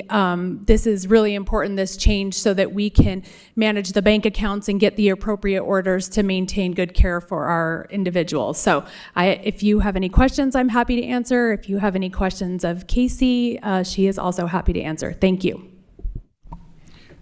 Thank you. Commissioners, any questions of Ms. Casey? Casey Myers? Not hearing anything? Okay. I have no questions. This is for possible action. I guess my only question was, we appreciate you stepping in and taking on this role. So anyways, if this passes. Yeah, always have to preface that, right? So, okay, we'll go to public comment. Is there any public comment on 11.2 of designating Deputy Guardian Casey Myers as acting Douglas County Public Guardian? Okay, going on. Okay, bring it back to the board. Any other questions, comments? I move Motion? I move we approve the designation of Deputy Guardian Casey Myers to serve as the acting Douglas County Public Guardian until the Board of County Commissioners fills the vacancy in the office. Second. Motion by Commissioner Hales, seconded by Commissioner Tarkanian to designate Deputy Guardian Casey Myers as the acting Douglas County Public Guardian until a formal appointment is made to fill the vacancy in accordance with Douglas County Code 2.22.050 as presented. Since no further discussion, all those in favor signify by saying aye. Aye. Aye. Okay, motion passes 5-0. Thank you very much, and I hope you understand what you're getting yourself into. But you've been in that, in the deputy position, so you know what you're getting into. Yeah, so thank you for taking on that role. Okay, and we're now going to go to 11.3 for possible action again, discussion to approve the Douglas Area Rural Transit DART Topaz Route Expansion, once again being brought forward by our Community Services Director, Brooke Ady. Where did you go? Oh, there she is. I'm over here now. You're over there. I have a PowerPoint presentation, so it's easier to control from here.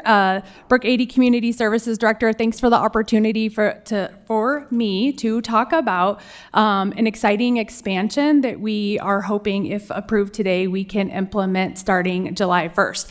I'm going to give a little bit of history or some information about the program and how it operates, and then talk about this expansion.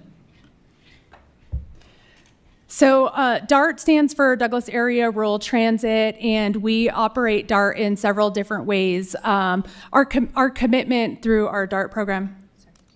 Oh, okay. We're committed to providing. Sorry, we're having some technical difficulties.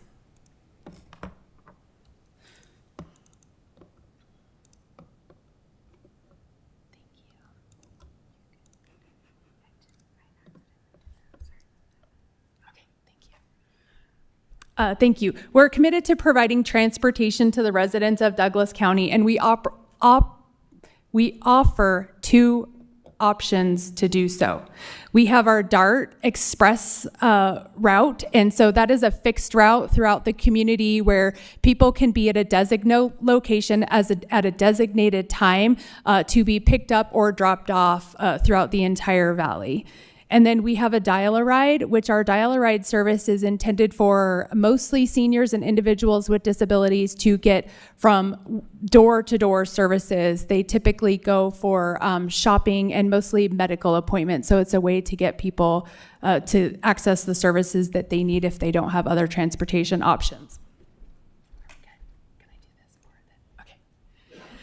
Here is what our current fixed route system looks like. So we have our northbound and southbound DART fixed routes that we currently operate, and they have been operated for a very long time without having any kinds of changes. So adding South County to this new route is a change that we haven't had in quite some time. This is really a phase one of a two-phased process where we want to bring on our South County down to TRE and the Topaz area as a new route. And then we're going to look at our existing routes and how we can make modifications to them and provide better connectivity. When these routes were established, there's been a lot of development since these routes have been established. And so it's about time they get updated as well.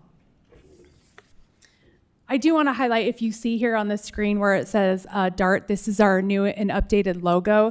If you see on our older buses, it's a similar logo but has a phone with a phone cord. If you see this logo, those are on our new buses and vans. So we do charge riders for DART. We have a suggested donation for seniors 60 and over, which is $1. We have a $1 rate for individuals who are on Medicare or they are disabled passengers. Kids with student IDs are $1. Ages 12 and over is $2.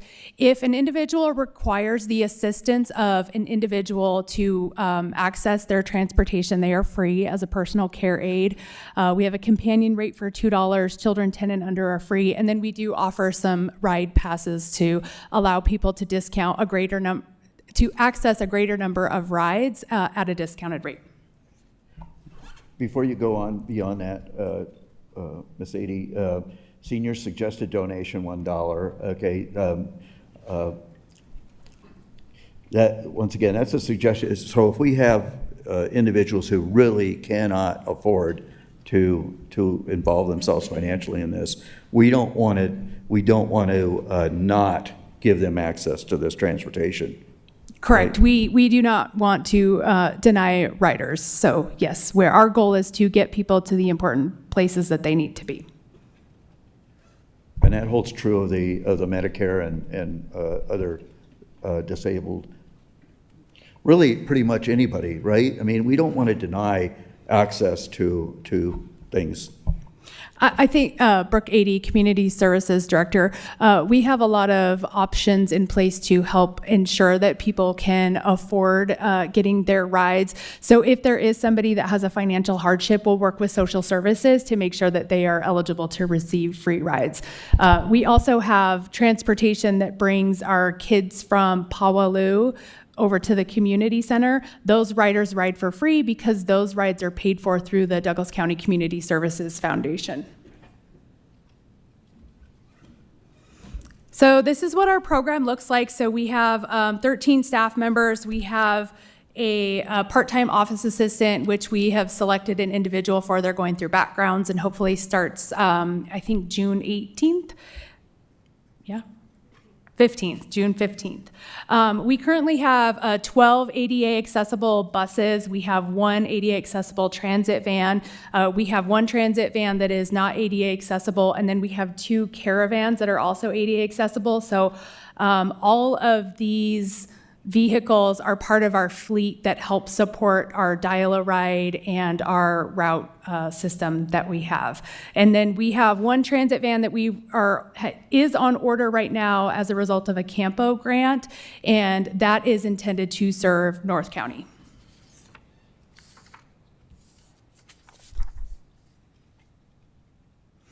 Here's just a little bit of history of our DART ridership and the numbers of rides that we have been given from 2022 to 23 all the way through 2025.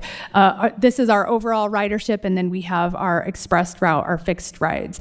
A lot of our fixed riders will bring them into the community center for meals, most medical appointments, shopping, any kinds of appointments they have, and so that provides a valuable service to our community.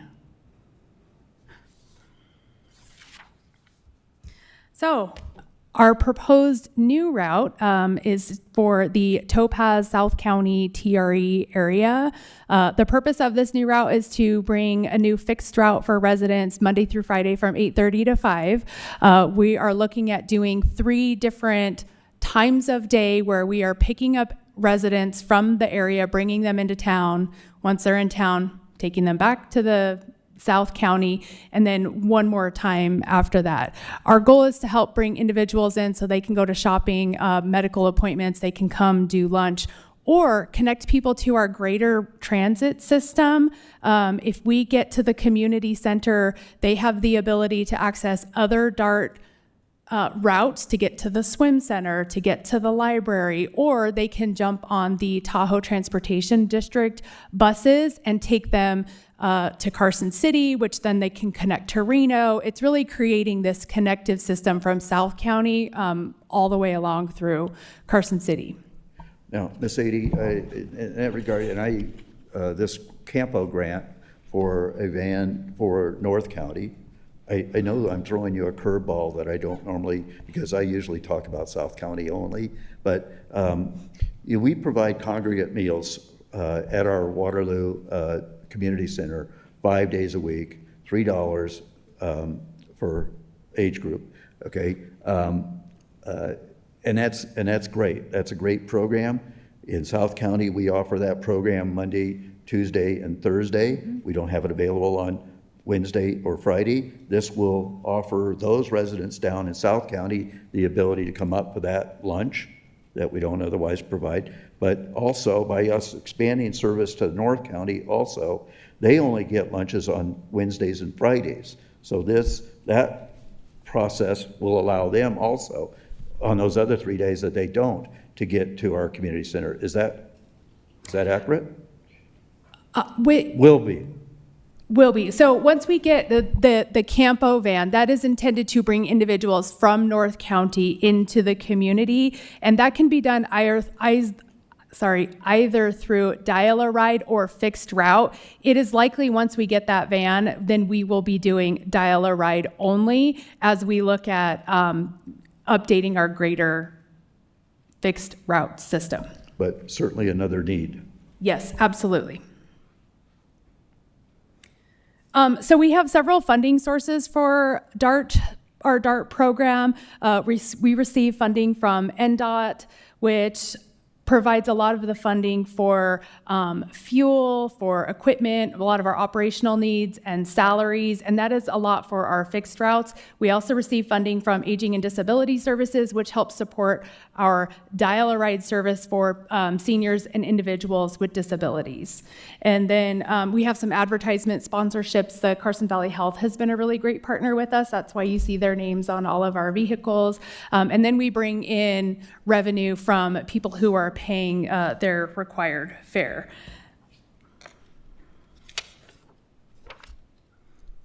The ways that we manage all of these services through our budget is we receive funds from NDOT. We receive $130,000 for a 2-year grant cycle to cover our fuel costs. And so we monitor all of these services through our budget and looking at our fuel costs. And so if there are services that we are providing or our fuel costs are starting to increase, then we will look at the way that we are managing the program and try to consolidate rides to the best of our ability. Fuel costs have continued to go up, and our budget has remained relatively the same. We've been very fortunate that we have been able to continue to provide the same level of services that we have.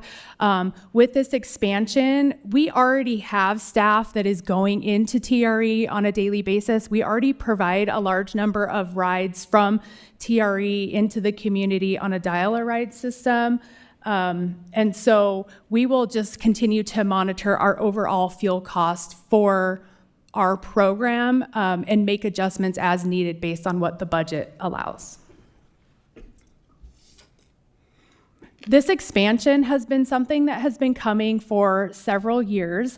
I know Commissioner Gardner has talked about it for a long time, but ways that we have been planning for this as a department, as in 2022, we had written some grant funds with the goal to expand services to receive 2 vans.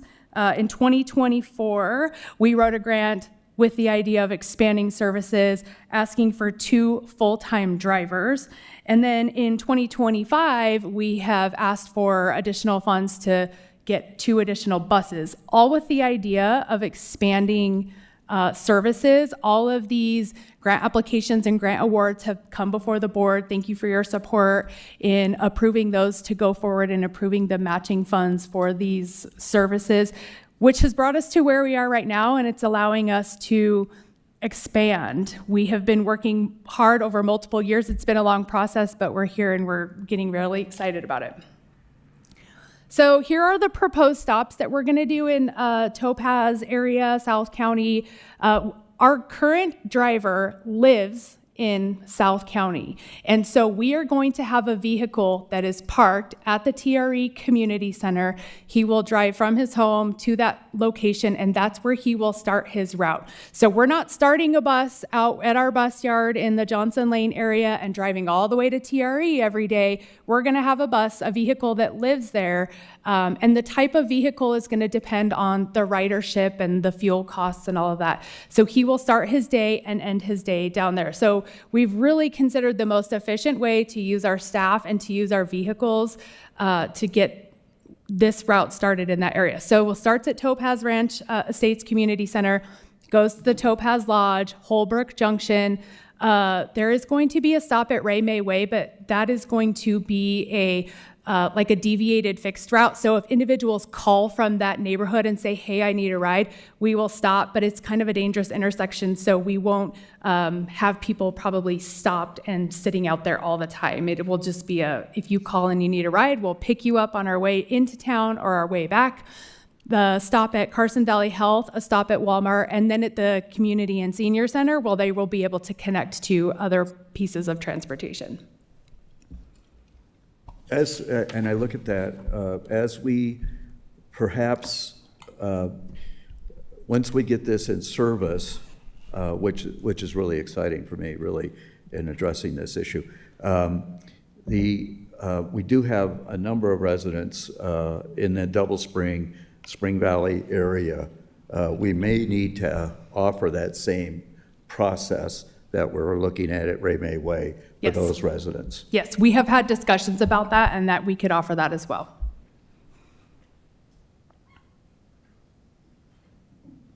So getting us to this point, I've talked about the process that we've gone through, our various grant cycles and asking for additional staff and additional vehicles to get us to where we are ready to expand services.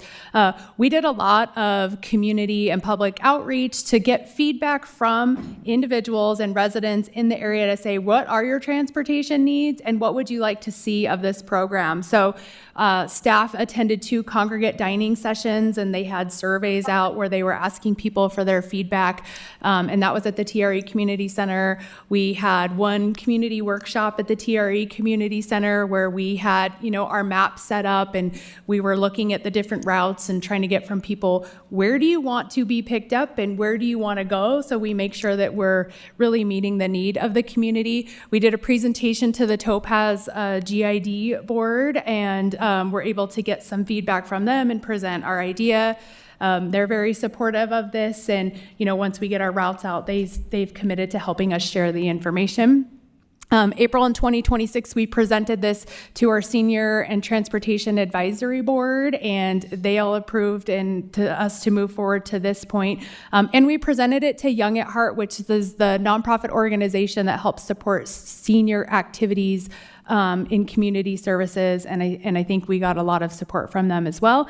And now here we are in June, presenting to you all with our with this new opportunity. Here's the survey results. I'm not going to go into all of this, but Nate. Ms. Beatty, can I interrupt real quick? I just wanted to let you know I've hit a hard stop here. We're about to board, so I have to step out. But I'm in favor, so I know I can't vote, but just letting you know that I have support of this. And I am signing off. Thank you, guys. Thank you, Mr. Tolbert, for joining us today, and safe travels, and we look forward to having you back in the county.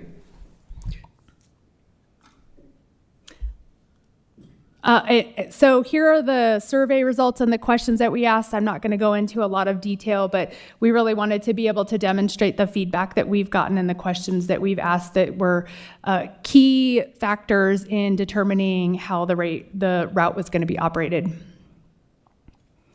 So a lot of residents told them it would be great if they could stop at the community center in TRE and then take people to Walmart. There are a lot of individuals who live in that community who are on a fixed rate, and with the price of gas going up, they felt that it was a real benefit to have this lower cost option getting into town, getting to Garnerville and Minden for doctor's appointments. And people are currently driving, but they might start taking DART if they know that this is a consistent and reliable form of transportation for them. That is all that I have. I'm open to questions or feedback. Obviously, you know how my feelings are on this. In 2019, 2020, I served on the Senior Services and Public Transportation Advisory Board and tried to work on this issue then. And here we are, 8 years later, and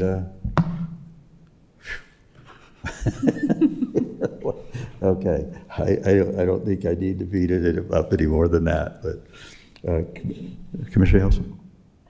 Yes, could you address cost? And I want to say accountability, and by that I mean When will we hear back so we can assess whether the program's working and whether, what the cost-benefit analysis is? Yes. Brooke 80 Community Services Director, thank you for the question. Our commitment is to have this route established for a year and to be able to gather some data and information on the users and maybe drive decisions in adjusting some of the times or the routes. Now, that doesn't have to happen after a year. I think at the 6-month mark or at any point in time, we're evaluating the services and getting feedback from individuals. Is the pickup time the right time? Is the drop-off time the right time? Will help guide in our decisions. But us implementing this program for a year, we won't get riders if they don't think it's a consistent and reliable form of transportation. And so really giving it a year and looking at how it's working will be important for us to know how we move forward. How we look at cost is, as I had said, the fuel budget that we have is a big driver of our cost. That is how we manage the program throughout the entire county, is really looking at fuel. We have budgeted the staff. We receive 2 different types of grants that help us pay for staff salaries. That's budgeted. We have that. I think our fuel cost is the part that becomes the most fluctuating, just depending on fuel costs and where we're going. So that is something that we'll monitor very closely and look at how much fuel it's costing us to go back and forth, which could help us determine any adjustments we might need to make, or how we can better coordinate our dial-a-ride services with our routes. So when we talked earlier, you told me that adding this, so if we approve this today, it could add up to $12,000 annually.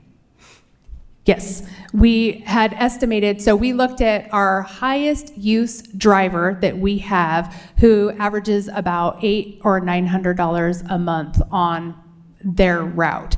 And so the information that was put in the board packet was a range of about $800 to $1,000 a month in fuel costs. And that is, the high end is based on an increased number of times of day that they are going back and forth. And so we're looking at having 3 times a day where we're going back and forth. Did that help answer your question? I'm feeling a little jumbled. Yes or no? The highest amount Yes. we're going to add to this I'm program, sorry. if we approve it, is $12,000 a year. Yes. Thank Yes. you. Appreciate that. And accountability will be a cost-benefit analysis in 1 year, but we can get information in 6 months if we ask. That is correct. Okay, I would like to see a report in 6 months, just so I can know how it's going. And then I would like a full cost-benefit analysis in a year to see if this is worth it. Yes. Thank you. Okay. Commissioner Tolbert has left us. Commissioner Rice, did you have any questions or observations? No, this is something that we've been working on for quite a while. Okay. Getting mobility access all the way from South County to Lake Tahoe. And I see this as a great step towards that towards that goal. So thank you. Can I jump in? I didn't mean to be sharp. I just meant to be concise. Yes, thank you. I Appreciate recognize that my answer was probably not getting to the place that I needed to be, so I appreciate that. We're good. Thanks. I just wanted to say this, I think this is great for Topaz. I think the DART system provides the residents with so many opportunities to take advantage of the incredible assets and amenities this county provides. The community center, the meals at the community center, so many wonderful things, and I'm glad it's going to be expanded out to another area of the county. Thank you. So with that, I think we'll go to public comment. I do know that we have 2 members of the TRE Board of Trustees here. So I'd like to offer their opportunities. Mr. Tanner, Ms. Becker.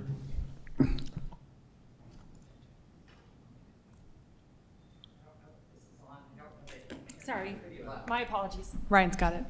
Okay. Good afternoon, Commissioners. I'm Sharon Becker. I'm coming as a resident, and just for your information, I am TRE-GIG's chairman of the board. I'm coming here in support of this. I think this is a fabulous idea. As most of you are aware, South County doesn't get a lot of services down there. We are more rural.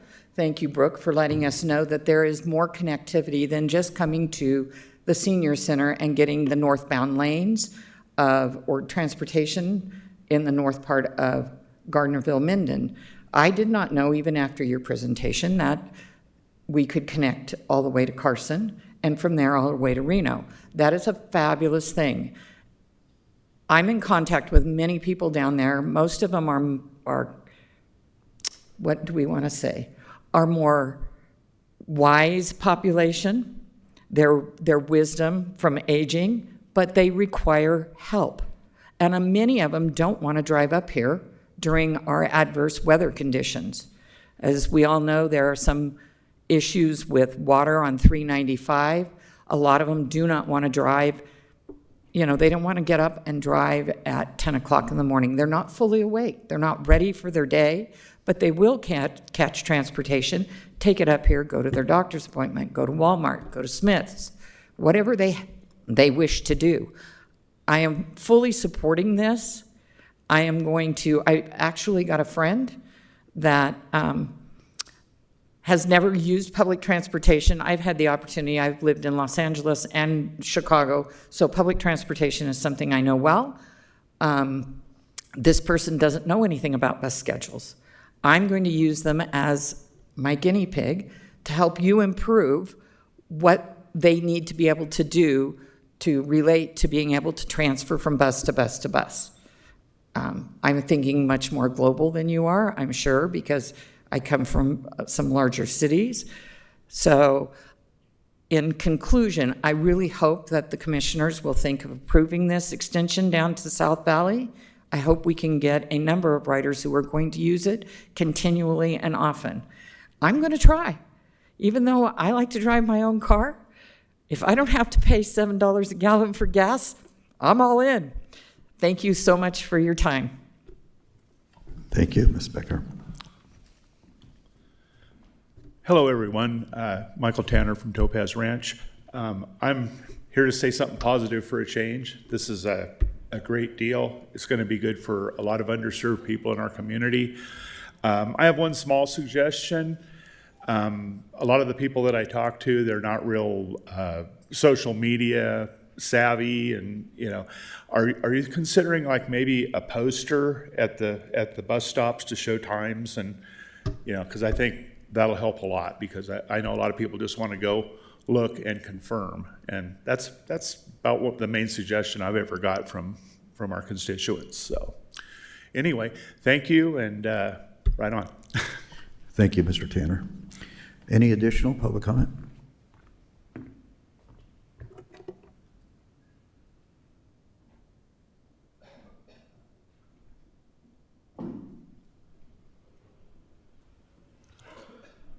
James McCallum.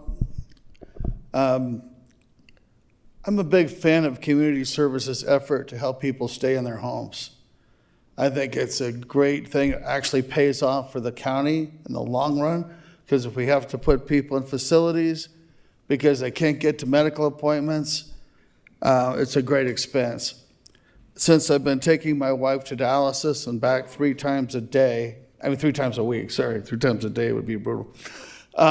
There's a DART bus there every time. People cannot stay in their homes if they don't have that kind of transportation. So expanding this, I think, is great. The more we can help people, especially in an aging community as ours. I'm not aging, but everybody else is. I'm aging. I think it's a great thing, and I support this, and I hope you'll pass this. Thank you. Thank you. Additional public comment? Since I know additional public comment, I'll bring it back to the board. I'm going to go off script here, since this primarily affects my district. if you don't mind, I'm going to offer a motion. just wanted to make a comment. If there's no other comments. Yes, Yeah, comment. go ahead. I really appreciate how Community Services has undertaken this effort deliberately.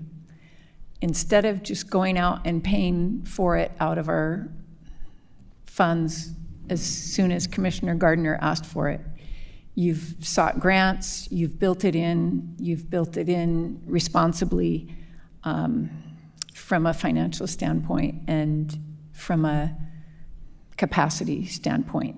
So it has taken a while, but we're to the point where it can be added for $12,000 a year, which I'm pleased with. And I agree with the comments that it is serving an underserved population, and I think it's a very good thing. And I do hope, I love that Sharon Becker is going to help people figure out how to use it, because I really want it to be well used and come back showing that it is worth the money. Commissioner, do you mind if I give one additional comment, please? Are we good? Yes. Or can of I not? course. Okay. No, of course. I do want to say that our Brooke 80 Community Services Director, I do want to say that our dispatcher, we have such a wonderful system for DART. We have a dispatcher that if anybody calls and they need a ride, she will help get you set up. We have a real one-on-one connection with our drivers, and they provide a lot of support. And so if somebody's not on social media or they're not on computers and they're able to see what our routes are, please call. She will walk you through it, and she is an immense amount of support. Thank you. What I also wanted to mention is that you have magnetic stickers to go on refrigerators or whatever, so that an individual, or on the back door in my case, where if an individual needs a ride, they can call, okay? And they can get that information. So I agree that that's important information.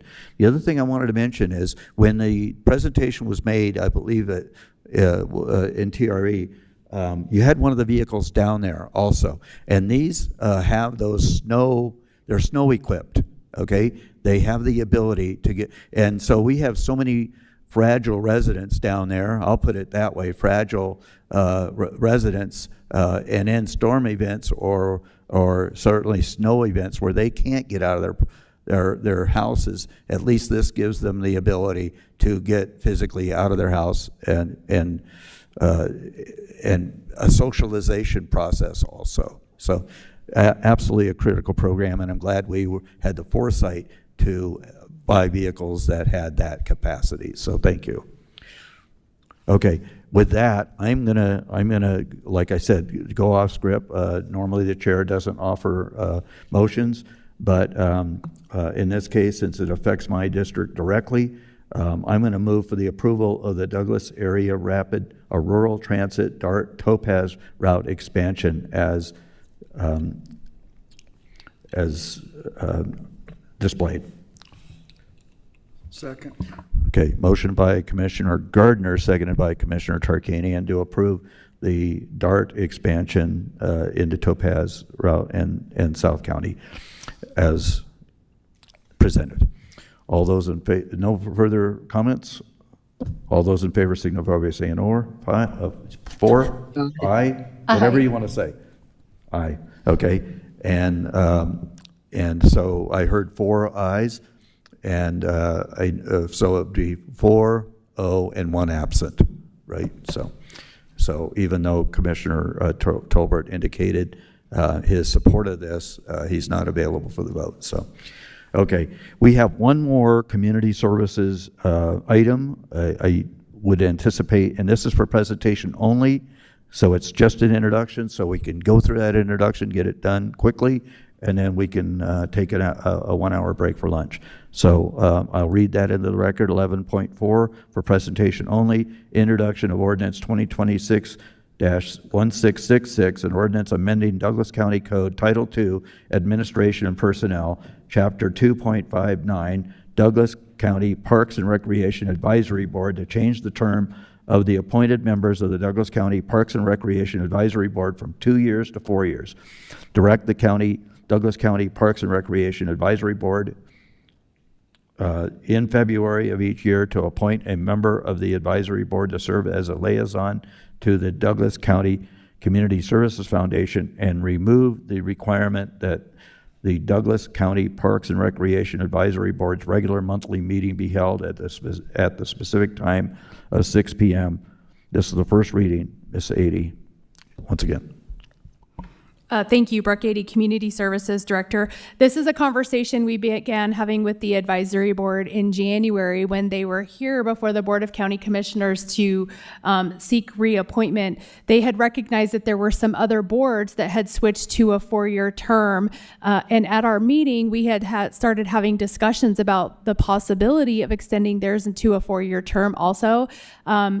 As demonstrated just a few minutes ago with our DART transportation expansion, many of the projects that we do within community services, although the DART isn't relative to the Parks and Rec Advisory Board, it's just a demonstration of one of the things we do in our community or in our department. Many of the projects that we do take multiple years, and board members had expressed the desire to stay on the board for longer so that they had the ability to see those projects come to fruition. One project that is often talked about is in 2019, there was an article in the paper, a letter to the editor requesting amenities at parks for children with disabilities, and it is now 2026, and we are building an inclusive playground at Stoddard Park. So multiple years it takes for these projects to come to, and so board members wanted the ability to stick around a little bit longer so they could see those.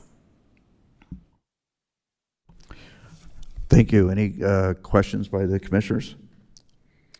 Okay, then we look forward to seeing this come back to us in about a month. And with that, it's 12:37, so we'll take a 1 hour, I'm going to say a 1 hour and 8 minute break. We'll return at 1:45.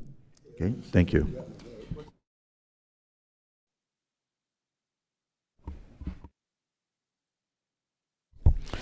Okay, it is 11:45. Or, I'm sorry, it is not 11, well, I'm sure it's 11:45 somewhere, just not here, okay? It is 1:45 here, and I indicated that we would return in session at 1:45. So we'll proceed with the rest of today's agenda. We have the necessary parties to go forward with the next item on the agenda, community development, item 13.1. Has Commissioner Rice, do we know if Commissioner Rice has rejoined us? Yes, he has. Yep, there you go. Thank you. So, good to hear your voice. Thank you. Okay, so for possible action, discussion to adopt ordinance 26. Wow. Let's start over. Try it again. Discussion to adopt ordinance 2026-1667, amending Title 20 of the Douglas County Code, Appendix B1, East Fork Fire Protection District amendments to the IFC and WUI codes, more commonly known as WUI, and Appendix B2, Tahoe Douglas Fire Protection District amendments to the IFC and WUI codes, by adopting district-specific amendments applicable to the recently adopted 2024 International Fire Code and 2024 International Wildland Urban Interface Code, WUI. This is the second reading brought forward by our building official, Tim Davis, and Tom Dallaire, our Community Development Director, joined by, I'm not sure what your title is, Miss Amy Ray, with the fire department. So, Deputy Chief? Oh, okay, good. There you go. It's all yours. Thank you, fellow commissioners. Tim Davis for the record. We are bringing forward today both B1 and B2, which are amendments to the International Fire Code and the Wildland Urban Interface Code. These codes have already been adopted by both fire districts. To give you a little bit of history, obviously, we brought these forward when we did the complete code adoption in December of last year. And it was the board's recommendation that we table these two so that we could better educate the public of what actually we're trying to adopt and amend. There were some specific questions that we'll address later in the presentation. And I will just say, since that time, Chief Ernst and County Manager Ms. Davidson did a great job putting together a roundtable, and a presentation was done by our fire prevention team, and I would say it was a fantastic job. We had a lot of participation from the outside public. We had design professionals, contractors, many of them, and then we also had a member of the Building Alliance team. And so we felt like we got a lot of good information from that meeting. I thought they did a great presentation of what was the number one concern, is how to understand the new forest map, the Nevada Division of Forest Fire Hazard Map. And then we also brought forward some explanation of Appendix C, which is located in the WUI code, and that really works as an alternative means and method for the public. So it's a tool that they can use that's within code that'll allow some variances. So the code is a little more flexible. But that's how we got here. We do have a little presentation for you, and Deputy Chief Ray is going to go through those slides and hopefully educate us a little better on what we're trying to do today. Thank you. And as we go through this, we ask all of our presenters, if you don't mind, if you'll indulge us, we'll interrupt you during the presentation if we have questions. So, thank you. Good afternoon. For the record, Amy Ray, Deputy Chief and Fire Marshal for East Fork Fire. Per your request, and we were happy to do so, we put together a small presentation to offer a bit of explanation as to B1 and B2. We also have Acting Fire Marshal Chris Rowlett here from Tahoe Douglas Fire Protection District if you were to have any questions for him regarding the B2 appendix. So where we start is we are required by NAC and NRS to adopt the model codes that are adopted by the State Fire Marshal's Office. We're required to adopt them both in the county and within the district. So those include the Fire Code, the Building Code, and the Wildland Urban Interface Code. By referencing the regulations in Appendix B1 and B2, it provides a one-stop shop for Douglas County community members so that they can pull open one code, Title 20, and everything is there for them to utilize and understand and ask questions designed by. Additionally, each code, we have it in our enforcing agencies on our website and available to the public on the other end of that. So there was many questions regarding the map. In the International Wildland Urban Interface Code, Section 302.2, mapping, states the wildland urban interface areas shall be recorded on maps available for inspection by the public. As such, the WUI areas must be recorded and clearly mapped to identify wildfire risk areas, just like the adopting ordinance must be available for use and review by the public. It's important for developer designer. If the project is within the WUI area, they will know whether the code provisions apply. So what we have used in the past is the map that was developed by NDF, Division of Forestry, Nevada Division of Forestry, on their website. And we have used that map to determine the risk category, whether moderate, high, or extreme, for areas within the district, both for us. So in doing so, when we went to adopt the 24 codes, one day we were using the map that was developed, I believe, in 2010, and we're on consistent with that. And then all of a sudden we came in one day and the map had changed. They had redone the map in 2024 and put it into effect in around November of 2025. So there were some questions as to why that happened, and obviously in the community we did have requests and comments that the map wasn't very good, the last one, so they did update it. However, some of the mapping areas and risk areas had changed, so there was some concerns within the community regarding those changes. So the objective of 502.2 is to establish minimum standards to locate, design, and construction structures or portions thereof for protection of life and property, to resist damage from wildfires, to mitigate building and structure fires from spreading to the wildland fuels. Minimum standards set forth in this chapter vary with the critical fire weather slope and fuel type to provide increased protection above the requirements set forth in the International Building Code from the various levels of hazard. So 501.2 is where we go to determine what the external construction elements are for a residence that's going to be built within the wildland urban interface areas. We determine the risk based on the map and the addressing and the determination that the map gives us, and that is how we go back to the wildland urban interface code, and then through the tables, we put on the requirement for if it's an IR1, IR2, or IR3 for construction elements. Construction must meet additional fire resistance requirements due to the threat. Using the two tables, we determine the ignition resistant requirements. Fire hazard severity is classified based on fuel hazard, slope, number of days with critical fire weather. In this section, the fuel hazard severity determined in 502 is used to categorize the level of ignition resistant construction. We don't use one of the tables because it's extremely restrictive because of our critical fire weather days. In this area, we have an excess of 5 critical fire weather days, so it puts us into a different category. So we chose to use the table that best represents what is needed within the districts. Appendix C is within the Wildland Urban Interface Code, and what it does is it allows us to go out and do an independent inspection of a property if the designer, builder, homeowner believes that they should not be categorized within the risk category that is given by the map. So we do provide an alternative fire hazard severity ratings. Another approach, as Tim mentioned, for alternative means and methods. It's employed in sections of the form and categories evaluated and scored, total being used to determine the relative hazard. The lower the sum, the less severe the hazard. There are 12 review categories on the form, and each category and each property must be evaluated and scored. There could be 2 properties within the same subdivision with different scores based on, again, the fuel loading, the slope, and where it's located.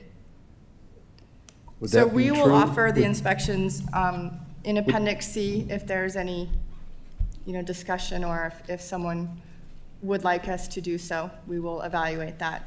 One of the things that Chief Ernst has also allowed us to do is if we have evaluated one property in an area and the next property wishes to be evaluated, then we are allowed to do so without having to do an inspection because we've pretty much been out there already. Are there any questions for me? My question was going to be if you say let's go back one slide if you don't mind. Okay, each category, there could be 2 properties within the same subdivision, but would that be true, would that hold true of, even if it's not a subdivision of 2 properties that are adjacent to one another, could they be rated differently from one another? They could be rated differently from one another. The Appendix C is made for subdivisions because it looks at access, street lights, addressing, things like that. So it's built to be used in subdivisions. However, even though an area may not be deemed quote-unquote subdivision, if it's got the organizational, it's got water, it's got things like that, then we are looking at it as a subdivision per se. Individual properties that are located on larger lots, we aren't able to use Appendix C. In a lot of instances, Appendix C would have a higher rating than what they actually are rated at on the map. Thank you.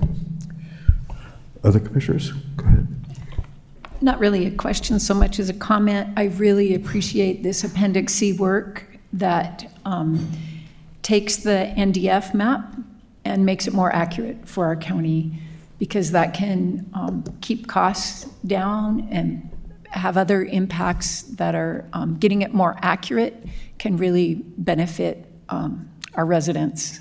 And I appreciate the Chief Ernst's willingness to make these individual calculations so that we can get it more accurate. So I'm very pleased and grateful for your work, and Ms. Davidson. I think it's very good for our county, so thank you. Thank you. Commissioner Rice, any questions?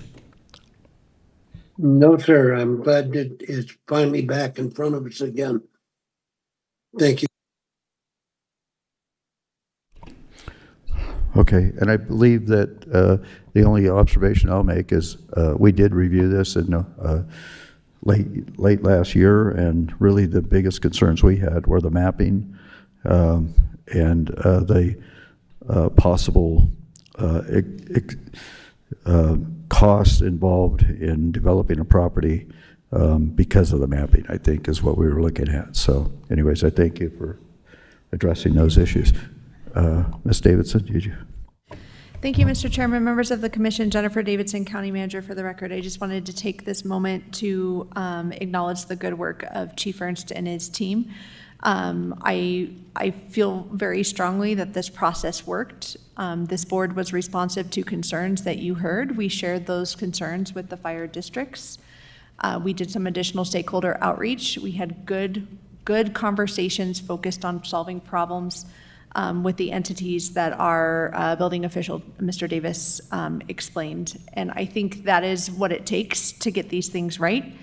Moving forward, I did share with the stakeholder group that I think it's really important for the building community to stay engaged in the fire district's process at the fire district level, to share those concerns with the fire board as they arise before they get to this county commission, so we can make sure that everyone is adequately addressed and heard in that venue, and that's properly vetted before a recommendation is made to this board. And I just am very grateful to Jeff Sudich with the Building Alliance, who has indicated he would be happy to facilitate those conversations, and to the extent it's appropriate, I'm happy to participate in the future. Thank you. Thank you. If there's no other questions from the board, we'll go to public comment. This is an actionable item, yeah. We'll go to public comment on item 13.1. Is there any public comment on item 13.1? Okay, bring it back to the board, and if there's no other questions or comments, then entertain a motion. I move that we adopt ordinance 2026-1667 as presented. Second. Okay, motion by Commissioner Hale, seconded by Commissioner Tarkanian to adopt ordinance 2026-1667 as presented. Since no further discussion, all those in favor signify by saying aye. Aye. Okay, so that's 4-0 and 1 absent. So thank you. Thank you for your presentation. Appreciate your attendance here today.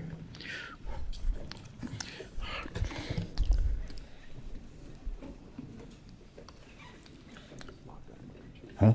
Just locked out. Oh.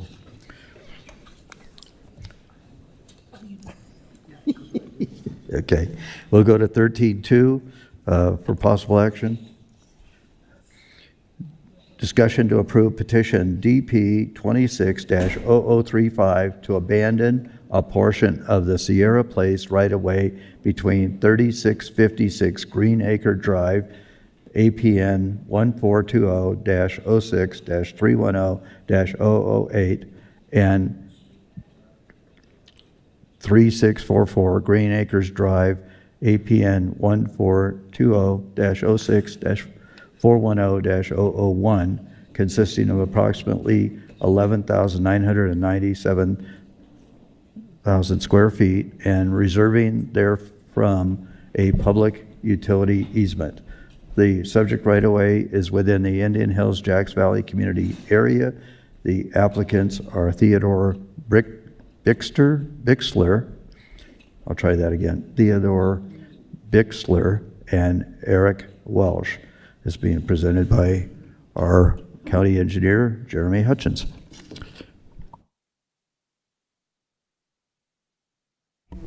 Yep, Jeremy Hutchins for the record, just straightening out the share Zoom function here, Chairman.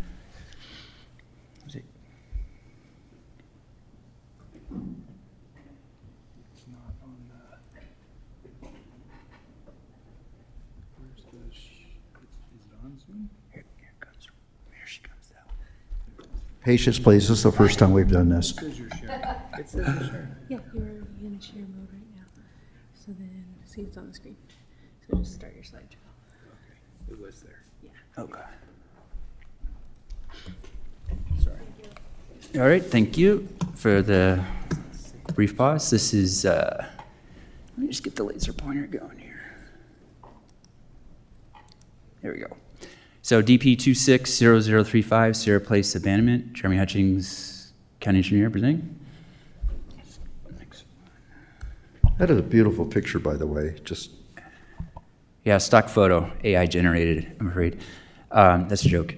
Where is this? This is off Sierra Place. We're kind of up in North Valley. I gave a couple references for, it's where the star is located. It's a small section of existing right-of-way the applicants requested to abandon. So the petition by Theodore Bixler and Eric Welsh, this red highlighted area is the unimproved section of Sierra Place. It's about 12,000 square feet. If approved by the board today, it would abandon back to each of the property owners equally, down the middle. And then here's a little exhibit. It's a little more formal down here, and it shows the 12,000 square feet. It is unimproved at this time. Thanks, Tom. Here's a on the ground photo. I've kind of outlined it again in red. We did get one public comment against the gentleman out to the west opposed the abandonment. He said it would reduce the access through for both pedestrians, and once in a while he has delivery trucks. And then he also has concern about drainage, which I didn't really fully understand, but I think it was Mr. Hernandez. I'm not sure if he's in the audience today or not. I don't think I see him, perhaps. But it wasn't compelling enough to not recommend approving the abandonment. Next slide. So here's the findings for abandonment by NRS that you see in all of the presentations that I make for these type of abandonments. This one's fairly straightforward. I've checked with our Public Works Road Department, and there's no reason to not support it, so we're supporting it. Next slide. So here's the recommended motion, is to approve the petition to abandon. We would reserve from the abandonment the public utility easement. So that's really the only condition I had on the motion to approve the abandonment. And it's that simple and straightforward. About 12,000 square feet of Sierra Place. We've abandoned portions of this right away in the past. It's not critical to maintain for the county, so we're recommending the abandonment with the one condition to reserve out a public utility easement for the right of way. And I think that's it. I'm happy to answer any questions. Yeah, can we go back several slides? The next one, that one. So you're indicating that the resident that's to the west of this, is that resident using this as a right-of-way right now to access his property to the west? No, occasionally there'll be a delivery, from what I understood from Mr. Hernandez, there'll be a delivery truck that might drive down this way mistakenly, but it is unimproved. But there is access to that property Access to the is west to the next- from other Yes. methods? Yeah, Okay. its access So is it's- actually further It's not west. like he's landlocked? He's there. not Okay. landlocked, no. Okay. I wanted to follow up with that, and I know he's here and he could answer, but you said something about the drainage problem. And I didn't quite understand your conclusion. Is there a drainage problem, or is it not, or did you just not understand it? The way I understand it is there's a drainage problem that emanates from further to the west of the parcel that drains down through this area. It's not draining from this right away towards Mr. Hernandez. So there's abandoning this wouldn't impact it one way or the other, as far as I can tell.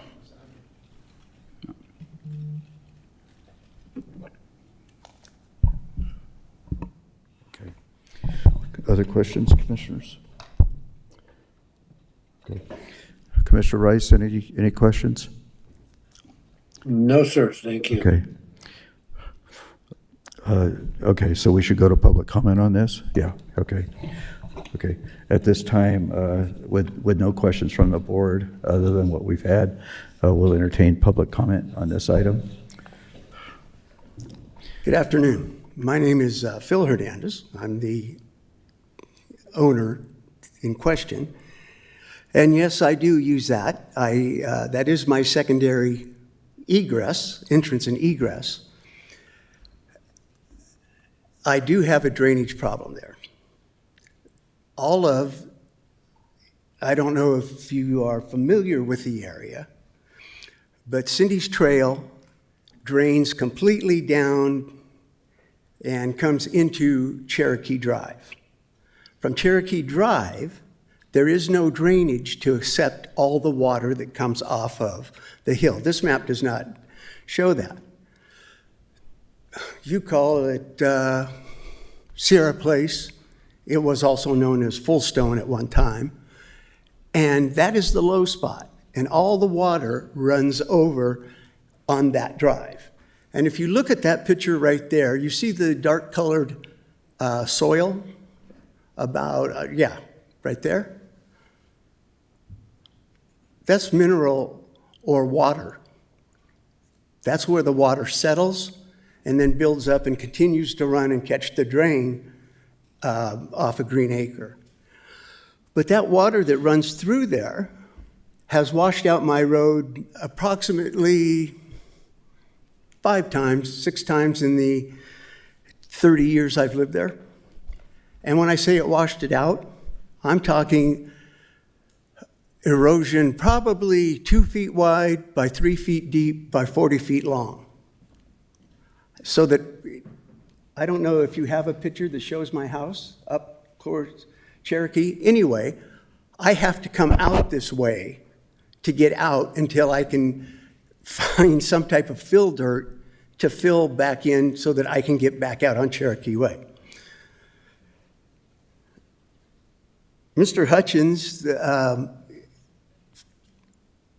I guess I wasn't very clear when in my note or my conversations with him, is that drainage, which the county really has not made any effort to take care of coming off the Cindy Trail. It comes down, goes over the top, probably creates quite a opportunity for hydroplaning on Cherokee, and in fact, several cars have slid off the road there. The county really needs to address that, because if they don't, it just is going to be a county problem. The county is going to be liable for any hydroplaning accident there, and it's also a snow issue. There are trees along that little stretch that also shade that. When it snows, people pack it down because we don't get our road plowed. And I know, I don't mean to diverge here, but you guys have got to be tired of hearing about the drainage issue in this county. I mean, approximately 6 months ago, I contacted Mr. Hutchins, and he was nice enough to send Jason Szymanski and Courtney Walker out. And they looked at that and they said, yes, you most certainly have a drainage issue. And they actually, Mr. Szymanski said, I have a solution. It's a pretty good solution. But it was to put a culvert, but it would be now on part of this property that looks like you guys are going to, or is up for approval. And he didn't want to do it because it blocked one of their driveways. Okay. So all the water is still going to run down there, whether you approve this closing of the road or not. And anything they put there is going to be possibly damaged. Okay. It's not really my issue once the water goes down that road, but the county ought to be more aware that this is not just closing the road. This is possibly opening itself up to some liability issues. Okay, thank you so much. Appreciate it. Am I done now? Is that your way of telling me I'm done? Yeah, you exceeded your 3 minutes quite some time ago. I didn't know. I would have probably Okay, but prioritized. I allowed you to go, so thank you. Thank you, then. Yeah. Additional public comment? Okay, I'm going to bring it back to the board, but I have a couple of questions. I do have, that's raised a couple of questions. Is this the only Is there an indication by Mr. Bixler or Mr. Welsh that they're actually going to close off access to this road?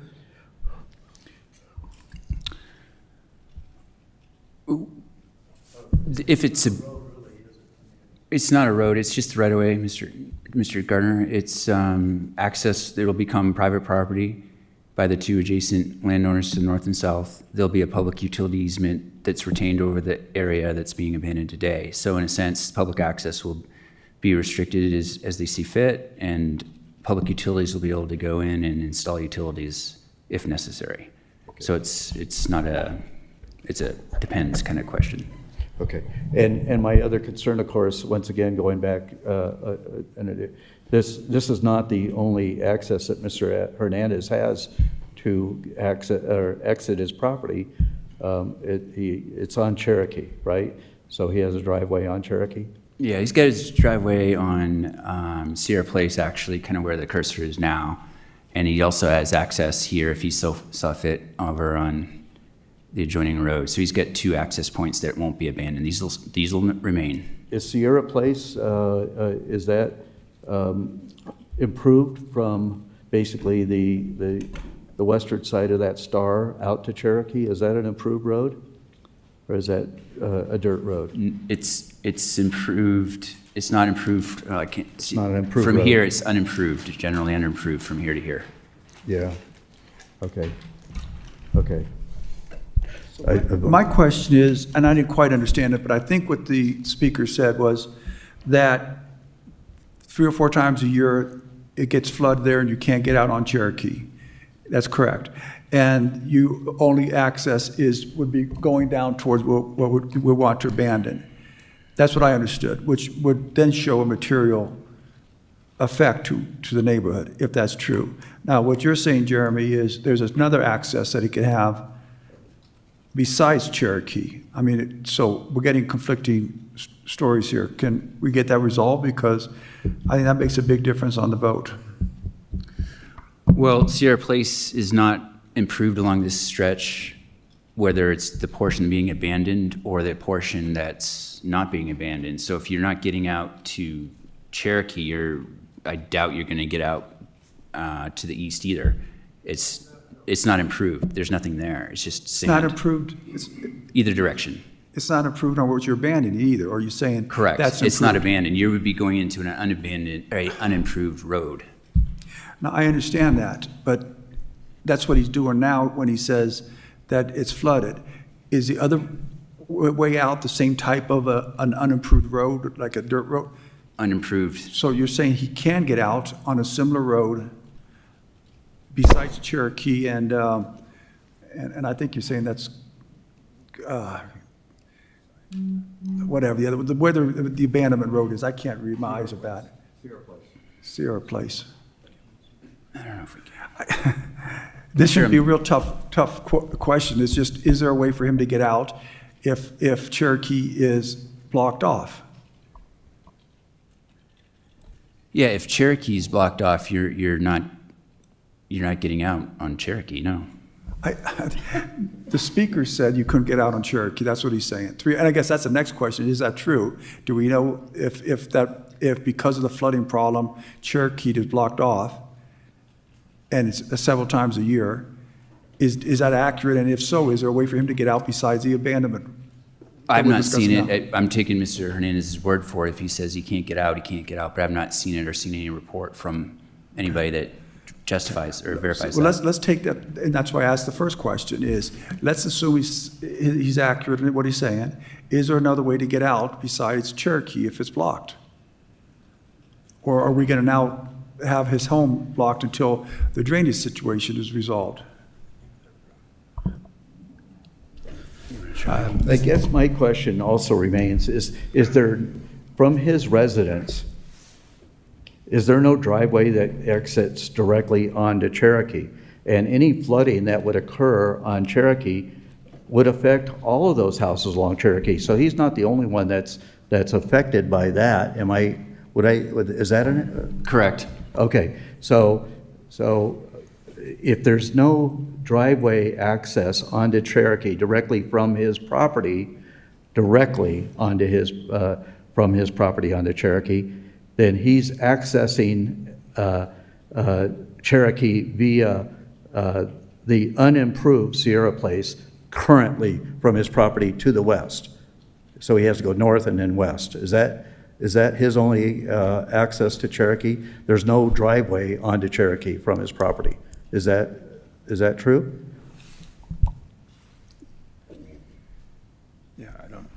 Yeah, he's accessing the unimproved portion of Cherokee, or yeah, not Cherokee, the unimproved portion of Sierra Place right now, and he gets out to Cherokee. If Cherokee's impassable, potentially he could run down the unimproved portion of Sierra Place, and then that would put him out on another semi-paved street, but you would be on an unimproved portion of Sierra Place. But once again, if Cherokee was inaccessible, that's, how many properties do we have along there? Everybody would be Everybody would exactly. be affected. This is Tom. Exactly. This is Tom Delaire for the record. There is a Bucks Lane on the further north. There's a Bucks Lane further north in this subdivision that connects all of those roads together on, that connects Cherokee and Green Acres and Shawnee and Silverado. So there's Bucks Lane, yeah, further up. That's up against the tribe land where the logs are stacked. You guys remember that area? There's a road there too that connects all of these roads together.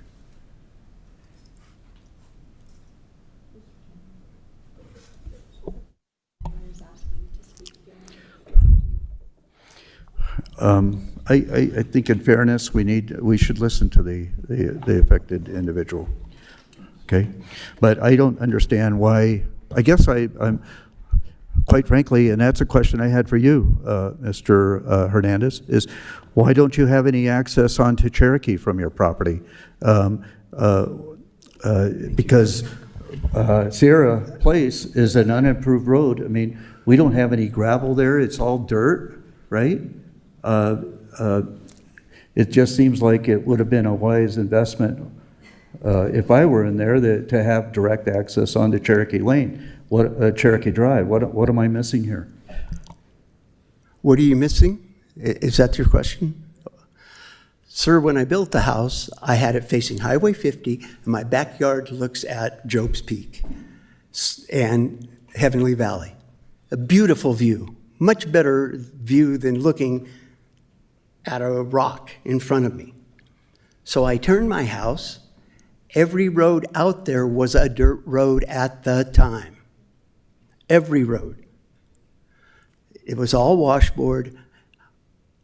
I have a picture, an overhead picture from an aviation photography business that will show you that Sierra Place, then probably known as Fullstone, was a nice, clean dirt road, as was every road out there. So I chose to turn my house, so that the backyard where I anticipated sitting in an afternoon and watching the storms roll in off of Job's Peak and Heavenly Valley and watching the snow cats at night do their work. It was beautiful. Okay, I'm not trying to argue with you. I'm just trying to get an understanding. So okay, but let me ask you this question, if you don't mind. Okay, Go ahead, sir. Is that really you have benefit here, and you have benefited for a very long period of time, not unjustly. Okay, but if Cherokee becomes impassable, you've had access out to Green. What's the other name of the road here? Green Acres to Green Acres, okay. And I haven't heard anything from the other people that are asking for this abandonment that they're going to gate it off from you accessing it.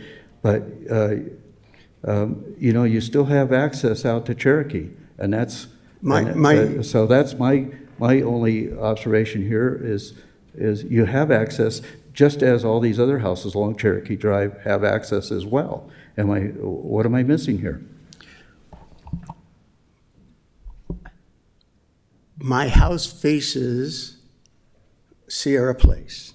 Sierra Place is a dirt road. Sierra Place is the road that washes out, not Cherokee, The water comes down, hits Cherokee, goes along, and because there's no drainage for it, and Sierra Place happens to be where that road comes in, is the low spot. The water crowns there, crests there, runs down Sierra Place, washes out the road, and I cannot get out going to the west on Sierra Place, so I have to go to the east to Jack's Valley on Sierra Place. That's my concern. Now, if the county were willing or somehow could put in drainage to keep that water from cresting the road from the west side of Cherokee to go down Sierra Place and wash out my road, I have no argument. I could always get in and out that way. Let me ask a question to staff. Commissioner Gardner's stated that he's gotten the benefit of that road, but isn't that the dirt road? But isn't that designated now as public access? Isn't that the county owns that land and you can drive up and down it? It's not a benefit to one person. It's basically open. And what we're doing is actually giving a benefit to the two homeowners to take over that land because we're saying there's no material detriment to anybody else in the neighborhood. Right, it's existing right away along Sierra Place today, Commissioner Tarkanian. So when he bought the home and built the home, this was designated as a possible right-of-way. So I guess to me, and I'm all in favor of the abandonment if we get it done, but he's got to have a way to get out if something happens. Well, and if we're going to take his way out, that's a material detriment. If it does get blocked, I mean, again, I don't. Well, if this portion of, not to be argumentative, but if this portion of Sierra Place washes out, it's not possible to get to this portion of Sierra Place that's being requested to be abandoned. Well, if I understand correctly, and you can correct me if I'm wrong, he's saying that the low point is going to be above where the dirt road is, right? Or that's where it fills Correct. up and you can't get out. So it's not so much that it's coming down and blocking the unimproved part of the road. He's saying it's blocking the improved part because of a dip in there, if I'm understanding correctly.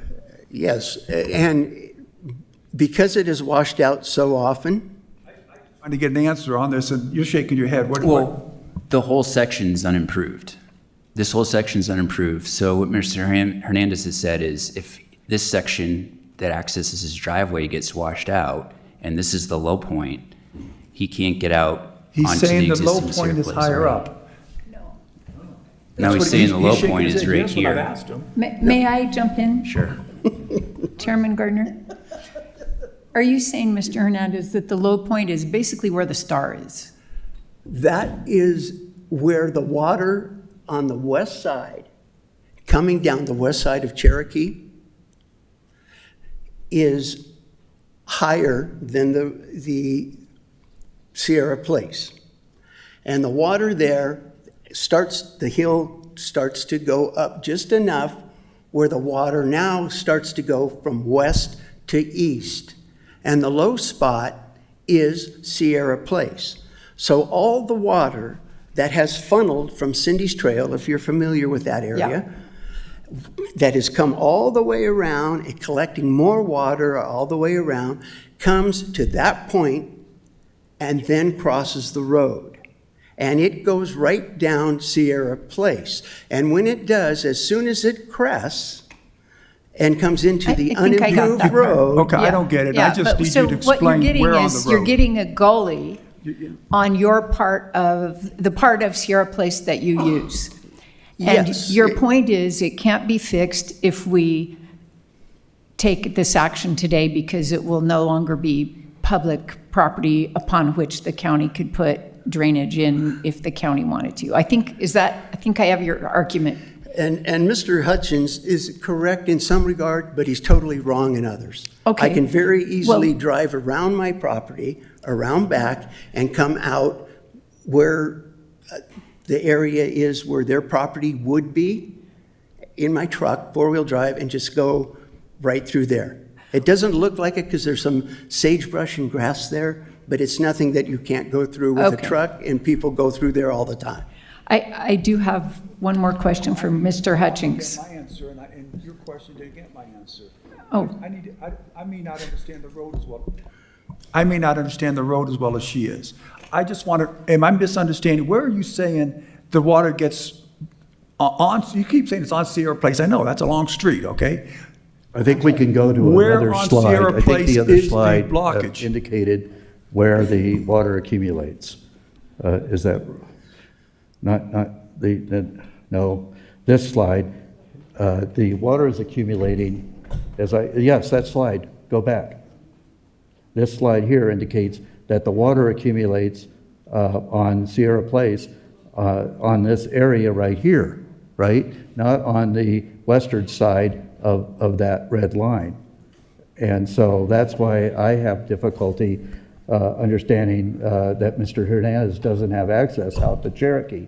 If this area is flooded, then it would seem like he wouldn't want to go through here. He would want to exit out onto Cherokee, and he has that opportunity. That's where I'm struggling, okay? And that's where I'm struggling, Mr. Hernandez, Okay. is that you're telling me the water accumulates right here. That was your statement, that the water accumulates here. And so if the water is accumulating here, you're not going to exit out to Green Acres anyways. You're going to go west to Cherokee. Am I missing something? I think are you worried about the gully that forms? No. What I'm trying to tell you is, you guys, from what I've read, I've not been out in Ruinstrath and in that area, but when the water comes down, it creates erosion, correct? It washes out things. That water comes where I said, and it settles there on its way to where that, on the far right, there's a very nice drainage that goes down to the river there. The water continues along the red line and goes there. But that's a dip right there where you see that where I pointed out the dark stuff. But my argument is that for that water to get there, it erodes the road, my access, where I come out on Sierra Place to Cherokee. Okay, it erodes it, it destroys it. I have to come in with either a bucket, I put in probably 40 yards of dirt myself to repair that road. I got one simple question to ask you. If the road is abandoned, how does that hurt you? You're not using that as an exit during the time it's flooded because it's flooded. So how does it hurt you if the road's abandoned? If the road is abandoned and the erosion takes place, I have no egress. Hold on. Why would the erosion stop? You said the erosion's going on now, right? Whenever, because of the atmospheric events. So the erosion's going on now. So if you abandon the road, it's already going on. So it's just going to continue. Are you trying to get this? Are you trying to find a solution so your part doesn't get eroded? Well, that has nothing to do with the abandonment. It does, because I have no egress while you think of a solution. What do you mean you have no egress? Well, okay. If that is abandoned. I think we've exhausted where we're going to go with this. Quite frankly, I think you've answered our questions, and I appreciate the back and forth dialogue and the respectfulness. So that's important, and we have some deliberations we need to make. So I think if there's... So my 3 minutes are up again? All right. By my clock, yeah. Can I ask a few more questions? So, yes. One more question of him or one more question of this? Okay. Staff. Yes, of course. Yeah, because I don't see any other public comment. So I'm going to bring it back to the board then. Okay. I did see another public comment. Do we have no more public comment? I'm sorry. Okay. I'm sorry. I didn't want to preempt anybody.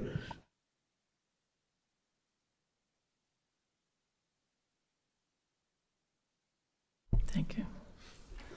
I wasn't going to speak, Mimi Moss, Chairman, members of the board, because there's some question regarding the impact to this property owner who fronts on a public right-of-way and the issues there. I would suggest you continue the item and discuss it more with this property owner and have staff show exactly what happens in the event of a flood event to the west that hits Cherokee and where that water may go. I think what I hear him saying is that when he has those flood events, He can't get out and go west to Cherokee. He's better off going east and going down the existing roadway. That's how I hear it, but you may hear something else. But I would suggest you continue it and give more time for that.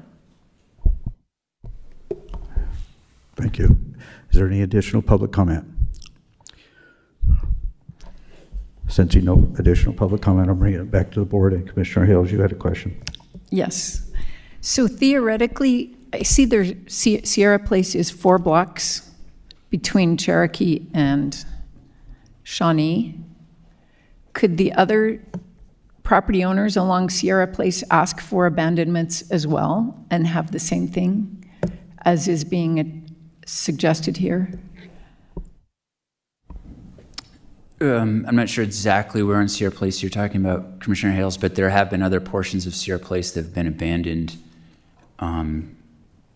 that have been unimproved.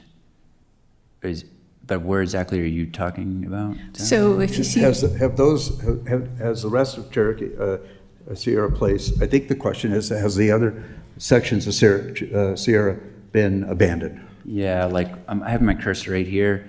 This board, under an application that I wrote staff report for, abandoned this little portion of Sierra Place. There's another portion right here. It's also been abandoned. So yeah, it has sections that have been abandoned previously to this one.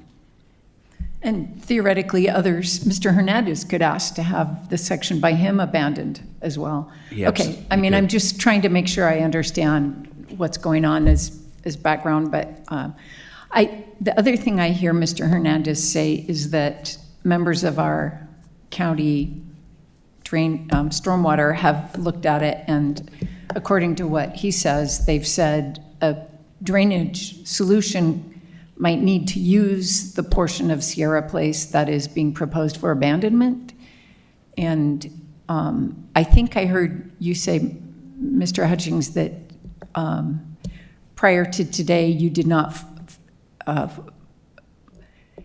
it hadn't been communicated to you in this much specific detail what's going on. So I guess I would come back to you and see what you have to say about that. Right. So Mr. Hernandez and I have talked on a couple occasions, and in order to try to help alleviate, I think we're confounding two different things. One is the abandonment of the right-of-way, like Mr. Tarkini was saying. And the other thing I think we're seeing is the frustration from Mr. Hernandez that he's got drainage problems from other right-of-way that are making it difficult to access Cherokee. So I did send out the stormwater crew, and they talked about some different solutions, but to my knowledge, have not formalized any specific plan regarding that. At the end of the day, this portion that's is downhill from Mr. Hernandez, and so there's a lot of drainage laws about perpetuating drainage from off-site flows through the property, regardless if they own it or if it's right away. So I don't feel that is material enough to recommend denying the request for the abandonment, but this board's happy to disagree. I just had a follow-up because that's exactly what I was thinking. And then Ms. Moss made the comment, and maybe this is what hit me because of what the homeowner was saying. He's saying that the road above it, west of the abandonment, is being eroded by the water, and that erosion above where the water's pooling is preventing him from getting out. And I guess, wouldn't it be best if we found out if that's actually true or how bad it is? And so we can find out, is there really a material adverse effect on the neighborhood? Or is it just a minor one? Because we really you didn't know anything about that before this. We haven't heard anybody from the stormwater group telling us about it. And I assume we don't have the money to correct the problem. So maybe waiting until we get those answers might be the most prudent thing to do. Yeah, I also saw there's a member from Resource Concepts that's the design engineer for the applicant. You might want to listen and see if he's getting any input on the drainage from them before you make a decision. Just a suggestion to the board. So we have the applicants here?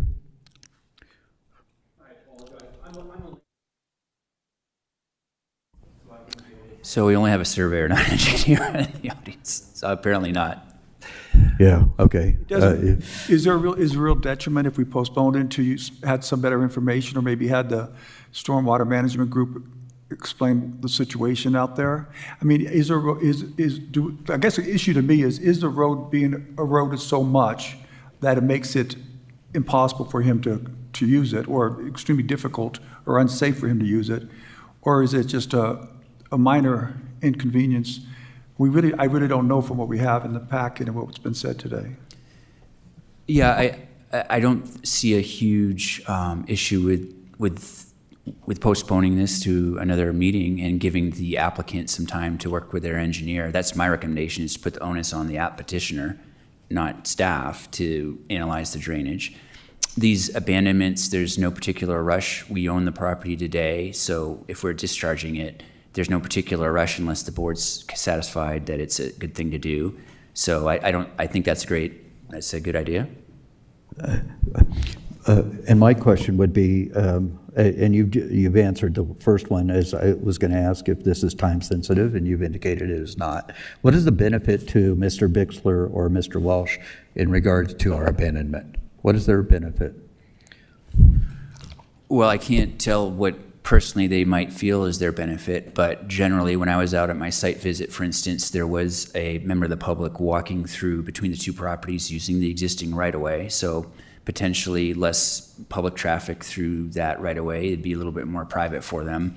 They would have a little bit more of their land to utilize. I can't remember if it's Bixler or which one is on the south side, but they had some vehicles or vehicles basically parked along the right-of-way there, so it would give them a little bit more room to utilize their property and just more property in general. Even if it is encumbered by a public utility easement, they'd have more space. So I'd see those as the two primary benefits.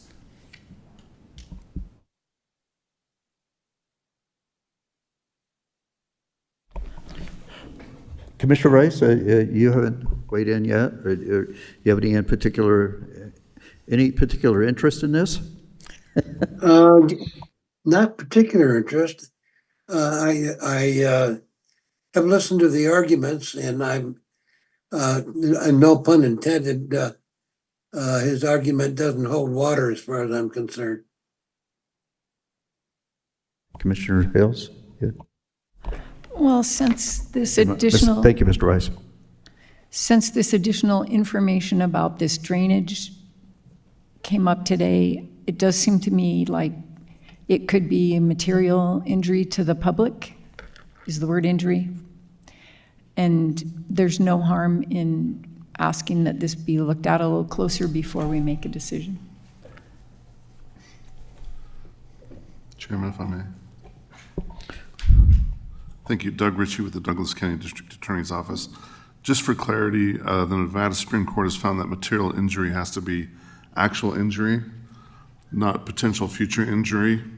If the injury will only happen upon some future possible event, then under case law, that's not considered material injury. In this case, it sounds like a potential future flood that may or may not happen probably isn't a material injury under this standard. But he's saying that it has happened, and it's happened on 3 or 4 occasions each year.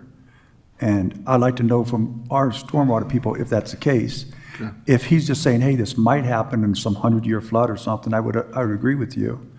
But I mean, has this happened in the past and on a more than just a rare occasion? That's the questions I've had. I would.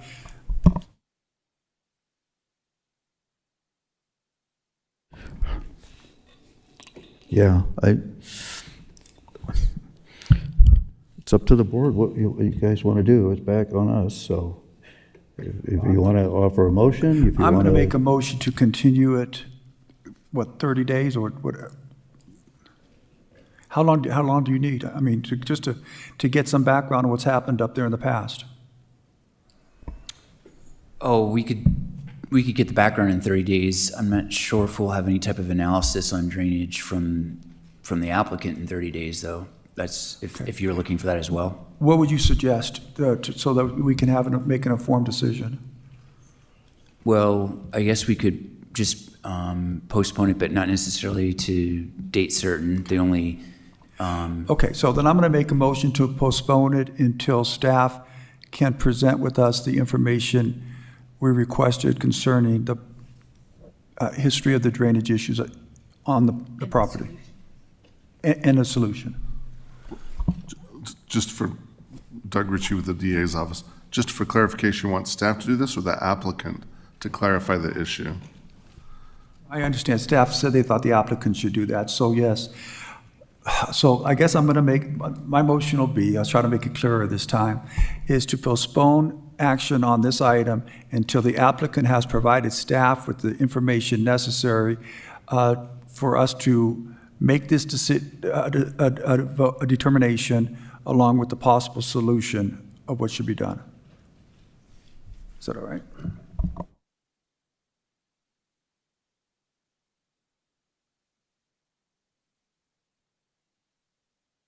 That was the words I was looking for, okay? Okay, a motion by, I didn't have my mic on. This is Commissioner Hales. I'll second it. okay. So I was going to say, motion by Commissioner Tarkanian, second by Commissioner Tarkanian to postpone this for further information, until further information is provided. So is that sufficient? I believe so. Okay. Therefore, all those in favor signify by saying aye. Aye. Aye. Mr. Rice? Nay. Nay? Okay. And I'll say aye also. So, yeah. Let's not rush in this. Thank you. We're going to be buddy-buddy by the end of the day, huh?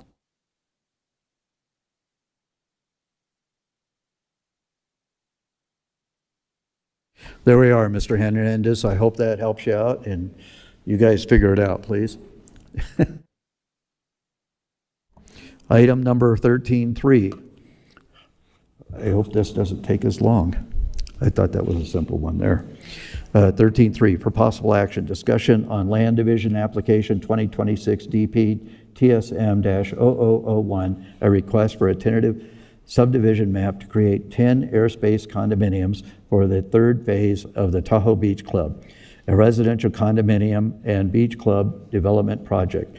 The subject property is located along Beach Club Drive in the R077 Residential Oliver Park zoning district in the Tahoe Community Plan and Oliver Park Area Plan APN 1318-22-310-018. The applicant is Patrick Ramey, CEO, Beach Club Development Phase 3 LLC, and the applicant's representative is Dinah Schnurbush, Lumos and Associates Incorporated. I hope I got that right. Being presented by Lucille Rio, our planner. Did I get that right again? For the record, Lucille Rayo. Yes, you got it right. Thank you, Chairman Gardner. I'm just going to do a little quick highlights. The entire history of the project is on packet page 743, which this has been quite a long project for many years. The Tahoe Beach Club approvals began with TRPA in June of 2011.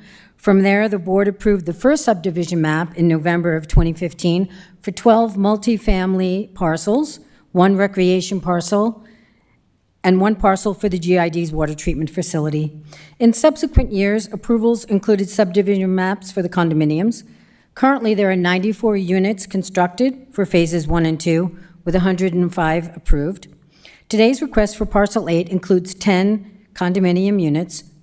Once approved, then the 3 remaining parcels, totaling 28 units, will require additional subdivision maps. The entire site will consist of 143 residential units. Staff is recommending approval based on the ability to meet the findings on packet page 747 and conditions of approval on packet page 744. Today we have Andrew Strain with a presentation for you and the PowerPoint. And Andrew, if you just let us know when you want us to go to the next slide, just look our way and we'll advance it for you. Good afternoon, Mr. Chairman, members of the commission. I'm Andrew Strain with the Beach Club. I couldn't have said it any better than Lucille did. This is the first building, building number 8, of the final phase. And we're asking your approval. We agree with the staff's recommendation to create a tentative subdivision map for the 10 residential units that are in the building today that's being built in order to make those condominium units just like the first 2 phases. That's our request. Happy to show you some pictures if you'd like to see it. If not, I'll be happy to sit down and let you do your work. Thank you. We get, and I know you've been before us on other phases, so, and this is the final phase? Yes, sir. Yeah, okay, that's great. But even though you've been before us a number of times, we always get the public question, what does airspace mean? So maybe you can explain for the Absolutely. public Yes, I could do the that. definition of that. Lucille, could you please forward the slides to the picture of the building under construction? Thank you. This is the building that's before you today. The airspace would include from the ground floor to the top of the roof. There are 10 units in this building that are lined up essentially as townhomes or row homes adjacent to each other. Their 2 units on the end are 2 stories. The 8 units in the middle are 3 stories. There are 3 floor plans in your packet that are right after this slide, and the airspace would be to create a parcel with the help of your assessor so that we can sell and transfer to the new buyers the entire vertical extent of the unit. Thank you. Commissioners, any questions? Danny? No? Commissioner Rice? No questions. I'm glad to see that we're finally going to get this project completed. Now maybe we can get rid of some of the fencing. Okay. Okay. Well, it looks like there's no other questions from us, so with that, if you don't mind, we'll go to public comment. Thank you, Mr. Chairman. Okay, thank you. Is there any public comment on item 13.3?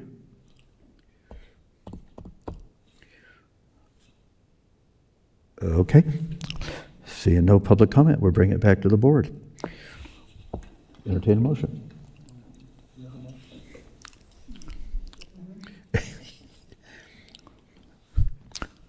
Mr. Chairman, Go ahead, Mr. Rice. I move that we approve the land division application 2026-DP-TSM-0001, a request for the tentative subdivision map to create 10 airspace condominiums in the 3rd phase of the Tahoe Beach Club.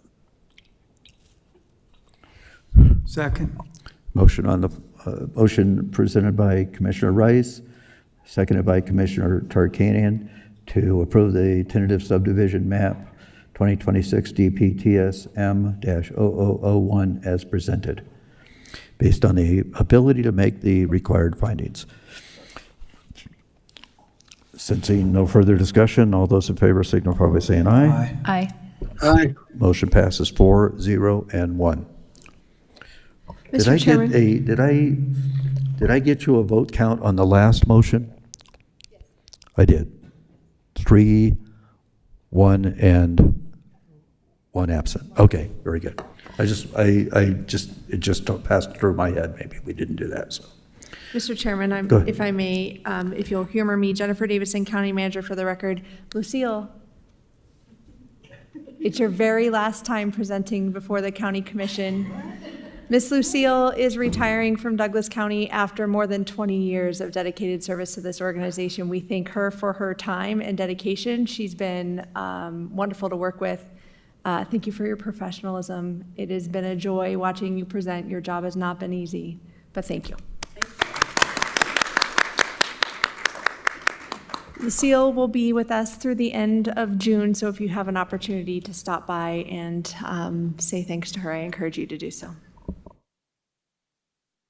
Tough job, but somebody's got to do it. Thank you so much. We appreciate it. Okay, we're going to go into item 13.4 then. We're getting down to it. For possible action, discussion to accept a $1,393,308.75 Federal Emergency Management Agency FEMA Hazard Mitigation Grant, award number FM-838 5382-NV and retroactively authorize the grants administrator to electronically sign the grant award acceptance. The total project cost is $1,857,745, including the required grant match of $464,436.25, being presented by our Community Development Director, Tom Belair. Thank you, Chairman Gardner and fellow commissioners. Good afternoon. Tom Dallaire, Community Development Director. This has been a long haul on this particular one, this grant. We submitted for this grant back in 2022, and we had a notice issued to us on July 8th of 2025. The notice was an email saying that the grant notice to the public would be approved, and in October of 25 is when we finally got that notice through DEM to post on site. It was posted on site and also within the Minden Inn for the 90-day period that is required. Then it took until May 18th of last month to get the actual award from DEM. And I think what happened was this particular grant award was lost in all of the transitions up at their department. And then on May 31st, the grant actually expired. So we took this to IRC, presented it to them, and that's why we are retroactively authorizing this today. Technically, the grant has expired. Last month, or 2 months ago now, we have submitted an application to extend the grant, but FEMA won't review the extension unless the grant was authorized. So that's where we're at. We are also working with a potential buyer for the Hayborn Meadows development, which is coming forward with an application. We have yet to receive it, but we're expecting it sometime in June. And we'll need to go to the town of Minden and to town of Gardnerville and then to the board for revising that schedule for the Hayborn Meadows development. And we're working out those details now with that potential buyer. But currently that Hayborn Meadows development is owned by two individuals who are not communicating well with one another. And that project really has stalled at phase 3C, which is the requirement for 0 lane. And so for us to get the match funds, they are interested in participating in this project with the county. And we're working out those details right now, but we need to have FEMA give us the extension. I don't want to do a lot of work on this project without knowing that FEMA has approved this process and the extension. And the extension that we requested in April would extend this project through 2029, April of 2029. So that's why we're here in front of you today. And we won't work on this project until we get that approval from FEMA to proceed. I'll open to any questions that you may have.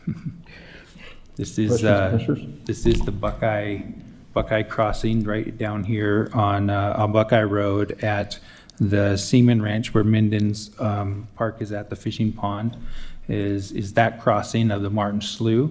And we would raise Buckeye Road above the floodway. There is a floodway established, and so the plan is to install culverts for this location and create Buckeye Road as an emergency access out to Highway 395, and it would give the ability for the fire department to access individuals in East Valley area, also during a flood event, and also connecting the sheriff's station to the future Justice Center and providing that integral link there. So with that, I'm open. I was going to ask, what is the benefit to the public? And I mean, I knew the answer, but I wanted it on the record, so thank you for that. Yeah, you bet. Commissioner Rice?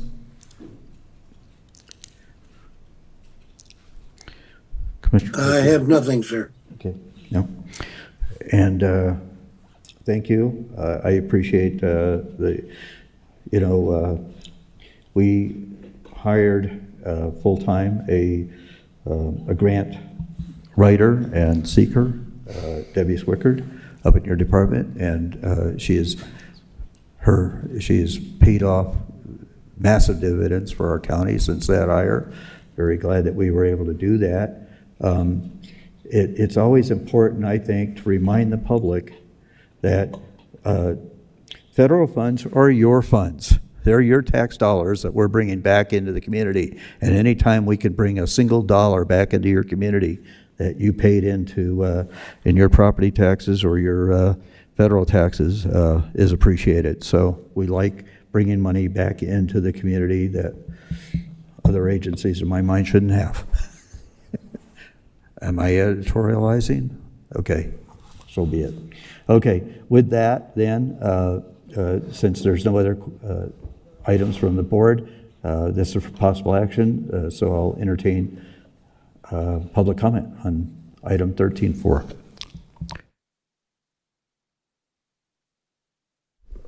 Thank you, Mr. Chairman, members of the board, Mimi Moss. I have several questions. First of all, was there a hydraulic study done to determine the impacts to properties downstream of the project site? The culverts will increase the storm velocity and flow rates of this area of the slough, and the slough doesn't have a well-defined channel today. There are a lot of wetland area. Even though the parcel is large, there's a lot of wetland area that the water just sort of flows over. So there are some downstream properties, such as the Seaman Ranch in the town of Minden, to name a few, that could be impacted by these large culverts. And then the second question is, how will these and you may have answered that already, Tom, how will these culverts impact the required flood crossing upstream at Zero Lane Road? The Hayborn Meadows project is required to reconstruct Zero Lane Road and elevate it and add similar box culverts crossing Martin Slough. So in that case, I'm assuming that's why they're looking at participating in the match, in that they would not have to do that type of improvement as required of the subdivision map, which is very convenient for them. I would hope that, or I would expect that they would pay all of the matching share of this grant and not have Douglas County pay that out, because it would have cost them millions of dollars to put those culverts in themselves. So I think they're getting a good deal out of it. Thank you. Thank you. Additional public comment? Seeing no additional public comment, I'll bring it back to the board. Did you? Yeah, no, I was just trying to stay out of the details of how this was going to be working with the developer. But yes, we have talked to the developer about, it's Lennar Homes, who is actually building all those phases in 4A, 5, 5A, and 6. And that we have not seen their application yet, Mimi, on that. But I'm assuming that they're planning on, and what our conversations have been, is to put Zero Lane at grade or below grade that it is today and participate. They are willing to put more money, or the match, 100% of the match, but they have not, I don't have that in writing. It's just been our conversations, and their proposal that I'm expecting to receive this month is the Hayborn Road will get built first thing, connecting Minden and Gardnerville sections of the development together, and then they will, they were working on the details on Zero Lane, but most likely Zero Lane will even get improved also. There is still a section of Zero Lane at Highway 395 at that funky intersection there with Mono and First and 395 and Zero Lane that I believe we need to still acquire land from Testa that had never been acquired yet on that return. And so we still have that to deal with on our side. I believe it's on us to do. I don't know if they can do the eminent domain that's needed. So so that's done. We have a 10% design plan set done, and the hydraulic model was completed. And it does changed some of the flow on the Seaman Ranch piece, but we didn't see an impact downstream further than what the county owns onto Minden's property.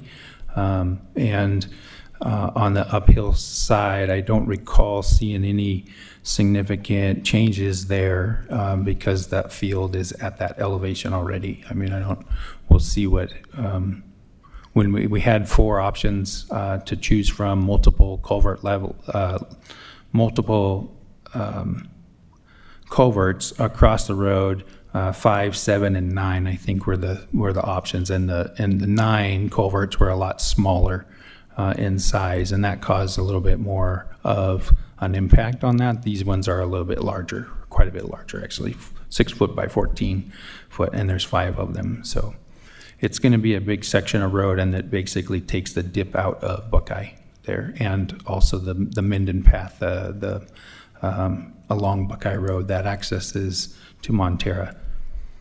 Does that help? Okay. Any other questions of Mr. Valera? Okay. Yes, I have a question. So by accepting this grant, what would be next steps? Who would look at the hydrology study and the overall project? We will continue, if this gets approved and we work out the details with the developer, they're going to come back and this board has to make the final determination, then we can get started on the design. We have yet to hear from FEMA on whether or not the grant actually did expire on May 31st. Our application for the extension, I think I may have mistaken or misspoken earlier. It might have been in March when we submitted that, but it was around March, April timeframe for the extension on this grant. And so FEMA wouldn't look at the extension until we approved or accepted the grant. So it was really determining, it's determined today. And so hopefully FEMA will still pursue the extension on the grant that we requested a few months ago.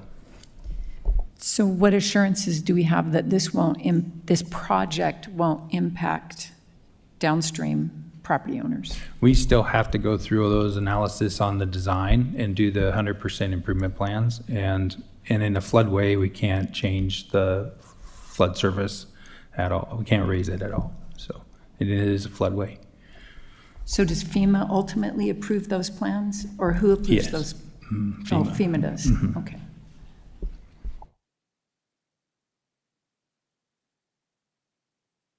Okay. Since no other questions from the board, I entertain a motion. Can we make a motion conditioned on the third party providing the match grant?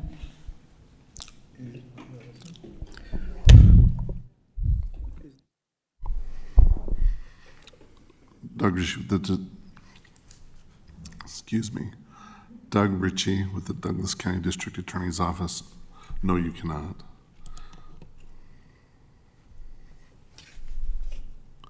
But any match grant would have to come back to us for approval? Yes, that's correct. Okay. The match funding would have to come back to this board. Okay.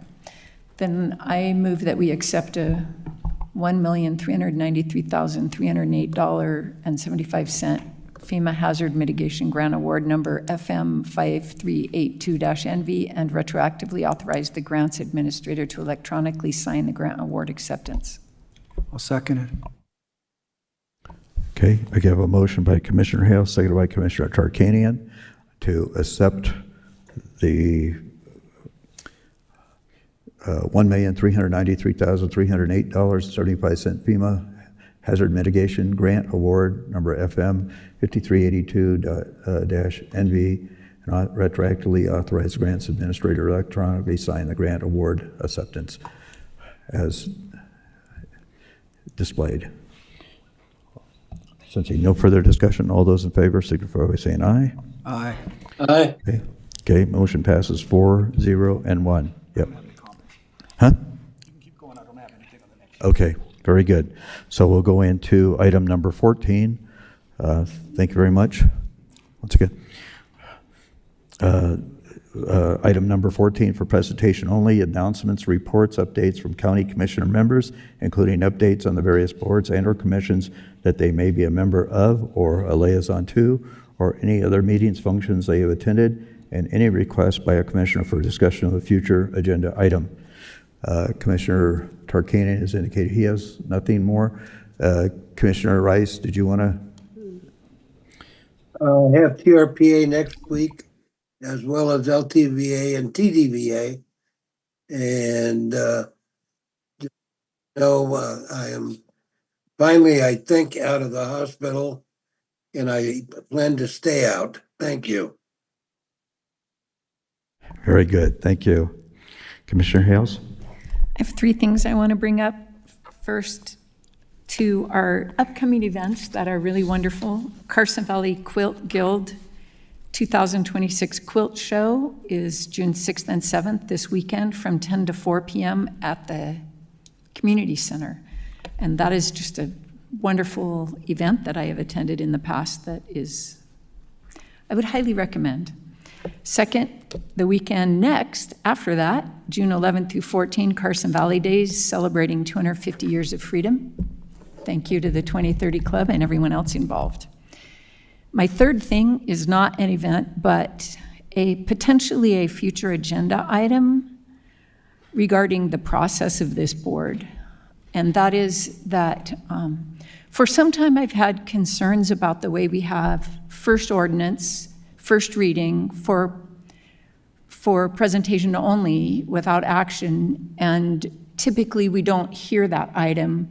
It's just read into the record, and it gives everyone notice, technically, that we have 4 weeks hence a second reading coming, during which there will be a thorough presentation, deliberation, and possible action. So this meets a number of open meeting law and other law requirements, but what it does is when we don't hear the first reading in full, the community doesn't have the same kind of, doesn't have full information to be on notice whether they should be aware or involved. And when there are big changes, new things that are brought, we would serve the public better if we gave more information earlier on so that they could be aware and involved earlier on in the process. So in talking to, we have some constraints because at first reading, at first reading, everyone gets notice that there's an ordinance proposed. At second reading, if we make any substantive changes to that proposed ordinance, we have to start all over with a first reading.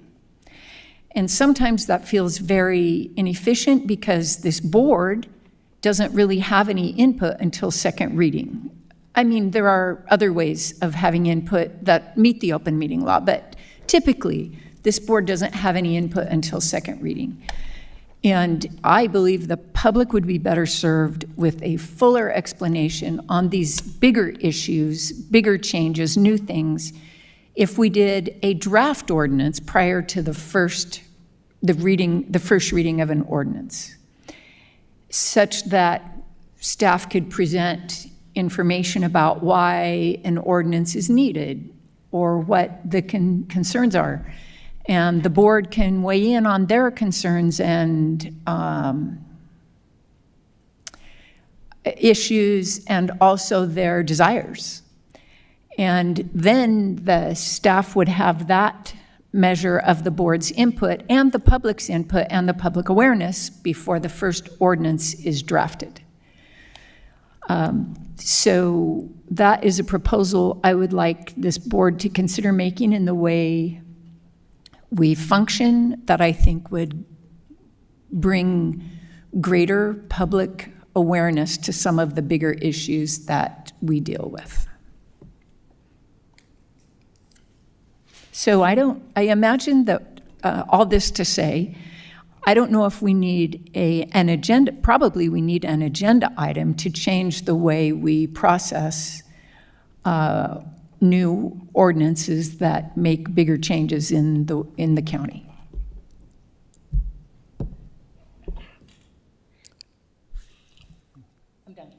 Okay.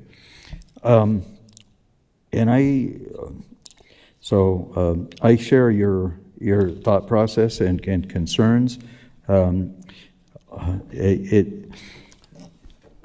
If we, and I think that's the difficult thing that we run into, is if we want to make any amendment to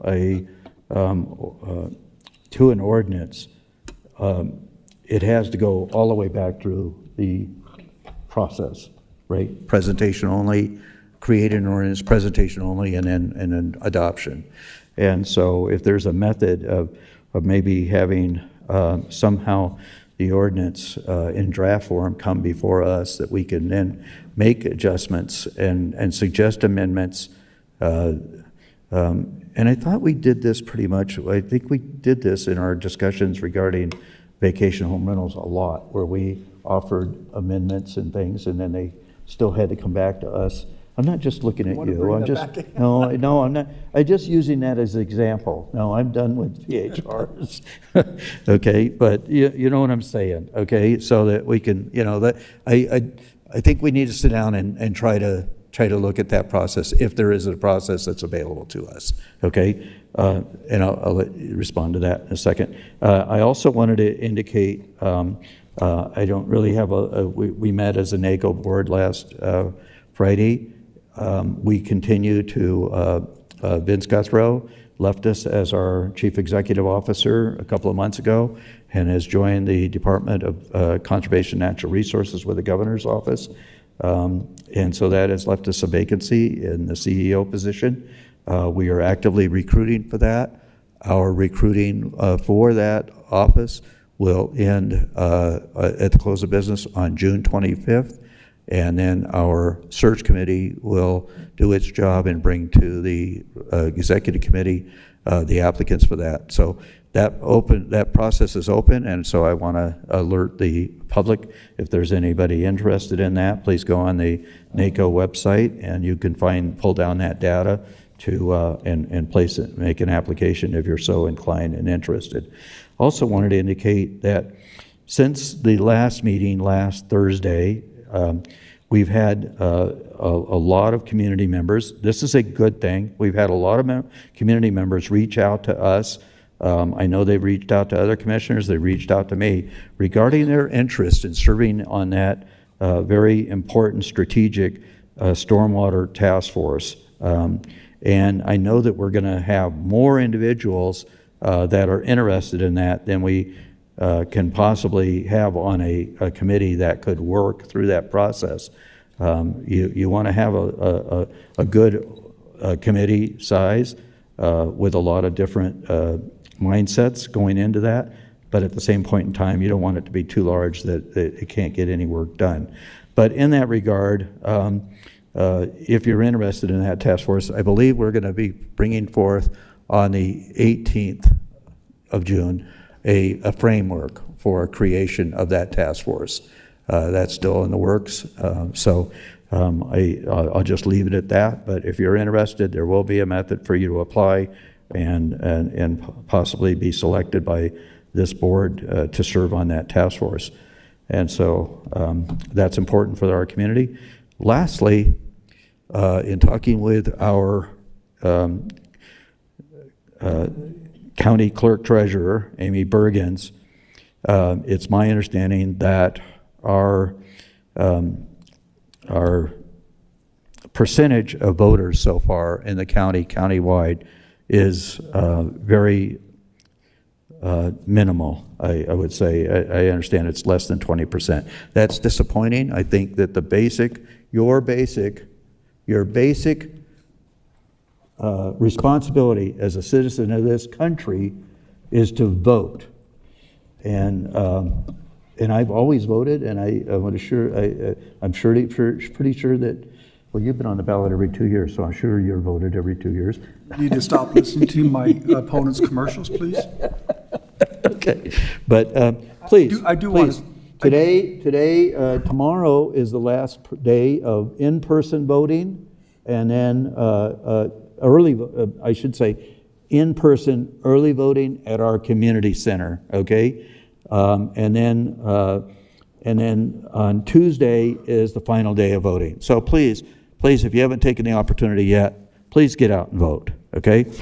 And you had rebuttal? No, I was going to say, Douglas County has the highest voting percentage of any county except Persian who doesn't have a whole lot of residents, 0.1% more. So Douglas is actually, right now. Wow. Listen, if you want to know anything about the number of votes, you ask me. I've been checking every 5 minutes. So actually, Douglas County's done a great job, and I think our central committee here has really done a good job. Even, I shouldn't say just that, because it's not only Republicans that have turned out a very high number, the Democrat percentage here has also. And then, I'm sorry, I failed to mention, the last thing is that on June 18th, the reason we have these meetings here or at CVI or some other location at this time of year is because every 2 years, the clerk treasurer takes over the historic courthouse for the deconstruction of the ballots. And so it needs to be a very secure location, understandably so, and that's why we're here today. In years past, we've had it at CVI at times also. But anyways, on June 18th, we will be returning to our normal site, the historic courthouse, for our 10 o'clock regular meeting of the Board of Commissioners. With that, those are the last comments, and we go to closing public comment. Is there anybody here who wishes to offer closing public comment? I turned my microphone off.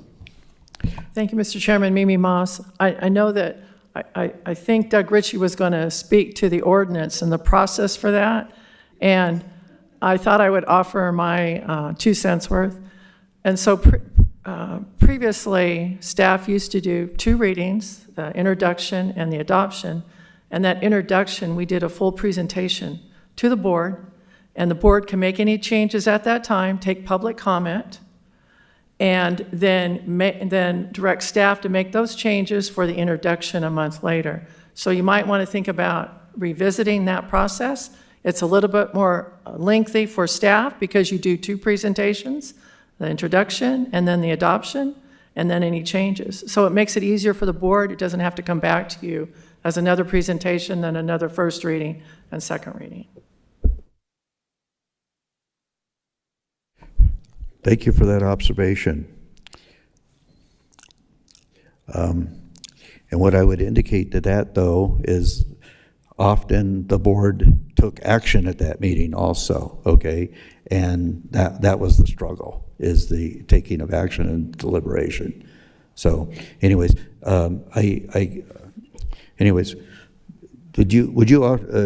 there any other public comment? I'll go to that, and then I'll let Mr. Ritchie address that question. Since no other public comment, closing comment is ended. Mr. Ritchie, do you want to address that? Because you did say you wanted to do something, and I overlooked that. My apology. Thank you so much, Chairman. Doug Ritchie with the District Attorney's Office. Sorry, I'm having a hard time speaking today. Ms. Moss is correct. That was the process for a long time. The problem that occurred, though, is that a lot of the members of the public would think that the introduction was the end of the discussion, when NRS clearly indicates that the introduction then is published in the newspaper, is provided to the clerk's office so that everyone has an opportunity to know that there's going to be this discussion. Otherwise, what tended to happen from my experience, my perception, is that the people who were in the know, who had a vested interest in whatever was coming, knew about it and came, but the general members of the public didn't know. And there was an incident where the board voted in favor of the introduction. For whatever reason, members of the public thought that that was the end of it, and then when the actual hearing occurred, a lot of people did not come, and the vote changed. And so members of the public felt, I thought this was a done deal. So what could happen, and the board, it's completely within the board's discretion. The current board norms and procedures gives the chairman the ability to set the agenda. What could happen is we could continue to do the introduction as we do You introduce it, it's just, everyone knows what's going to happen. And then at the hearing, both the members of the commission as well as the public kind of see it for the first time, have a discussion. And then, because of these big items, the board could continue it to a date certain, because that would satisfy the noticing requirements that occur for that second reading. So it'd in essence be like a third reading, but with a date certain, you would be able to make those changes, bring it back without having to do the in essence, a new first reading introduction and incur that delay. I hope that makes sense, but in essence, you'd have the first reading, second reading, and if it was a matter of public interest or you wanted more feedback or changes, directions to staff, you'd go back for another third reading on a date certain, and then perhaps even a fourth hearing, depending on what kind of changes the board felt was necessary based on feedback. I hope that kind of clarifies things. Again, Ms. Moss is right. For a long time, that's how we did it. But then there were a lot of problems that occurred, including transparency to the public. And I know that one of the paramount concerns for this board is transparency and communication with the public. Thank you, Mr. Ritchie, for that explanation. Commissioner Hales was indicating that might require an ordinance from this board. If a change of procedure of that nature, would that require an ordinance from the board? No. Thank you, Doug Ritchie with the District Attorney's Office. No, it would not be an ordinance. Right now, it's NRS requires the process. The board, through its norms and procedures, would be the only official way to change how that process works out. The only thing that's required is statutory.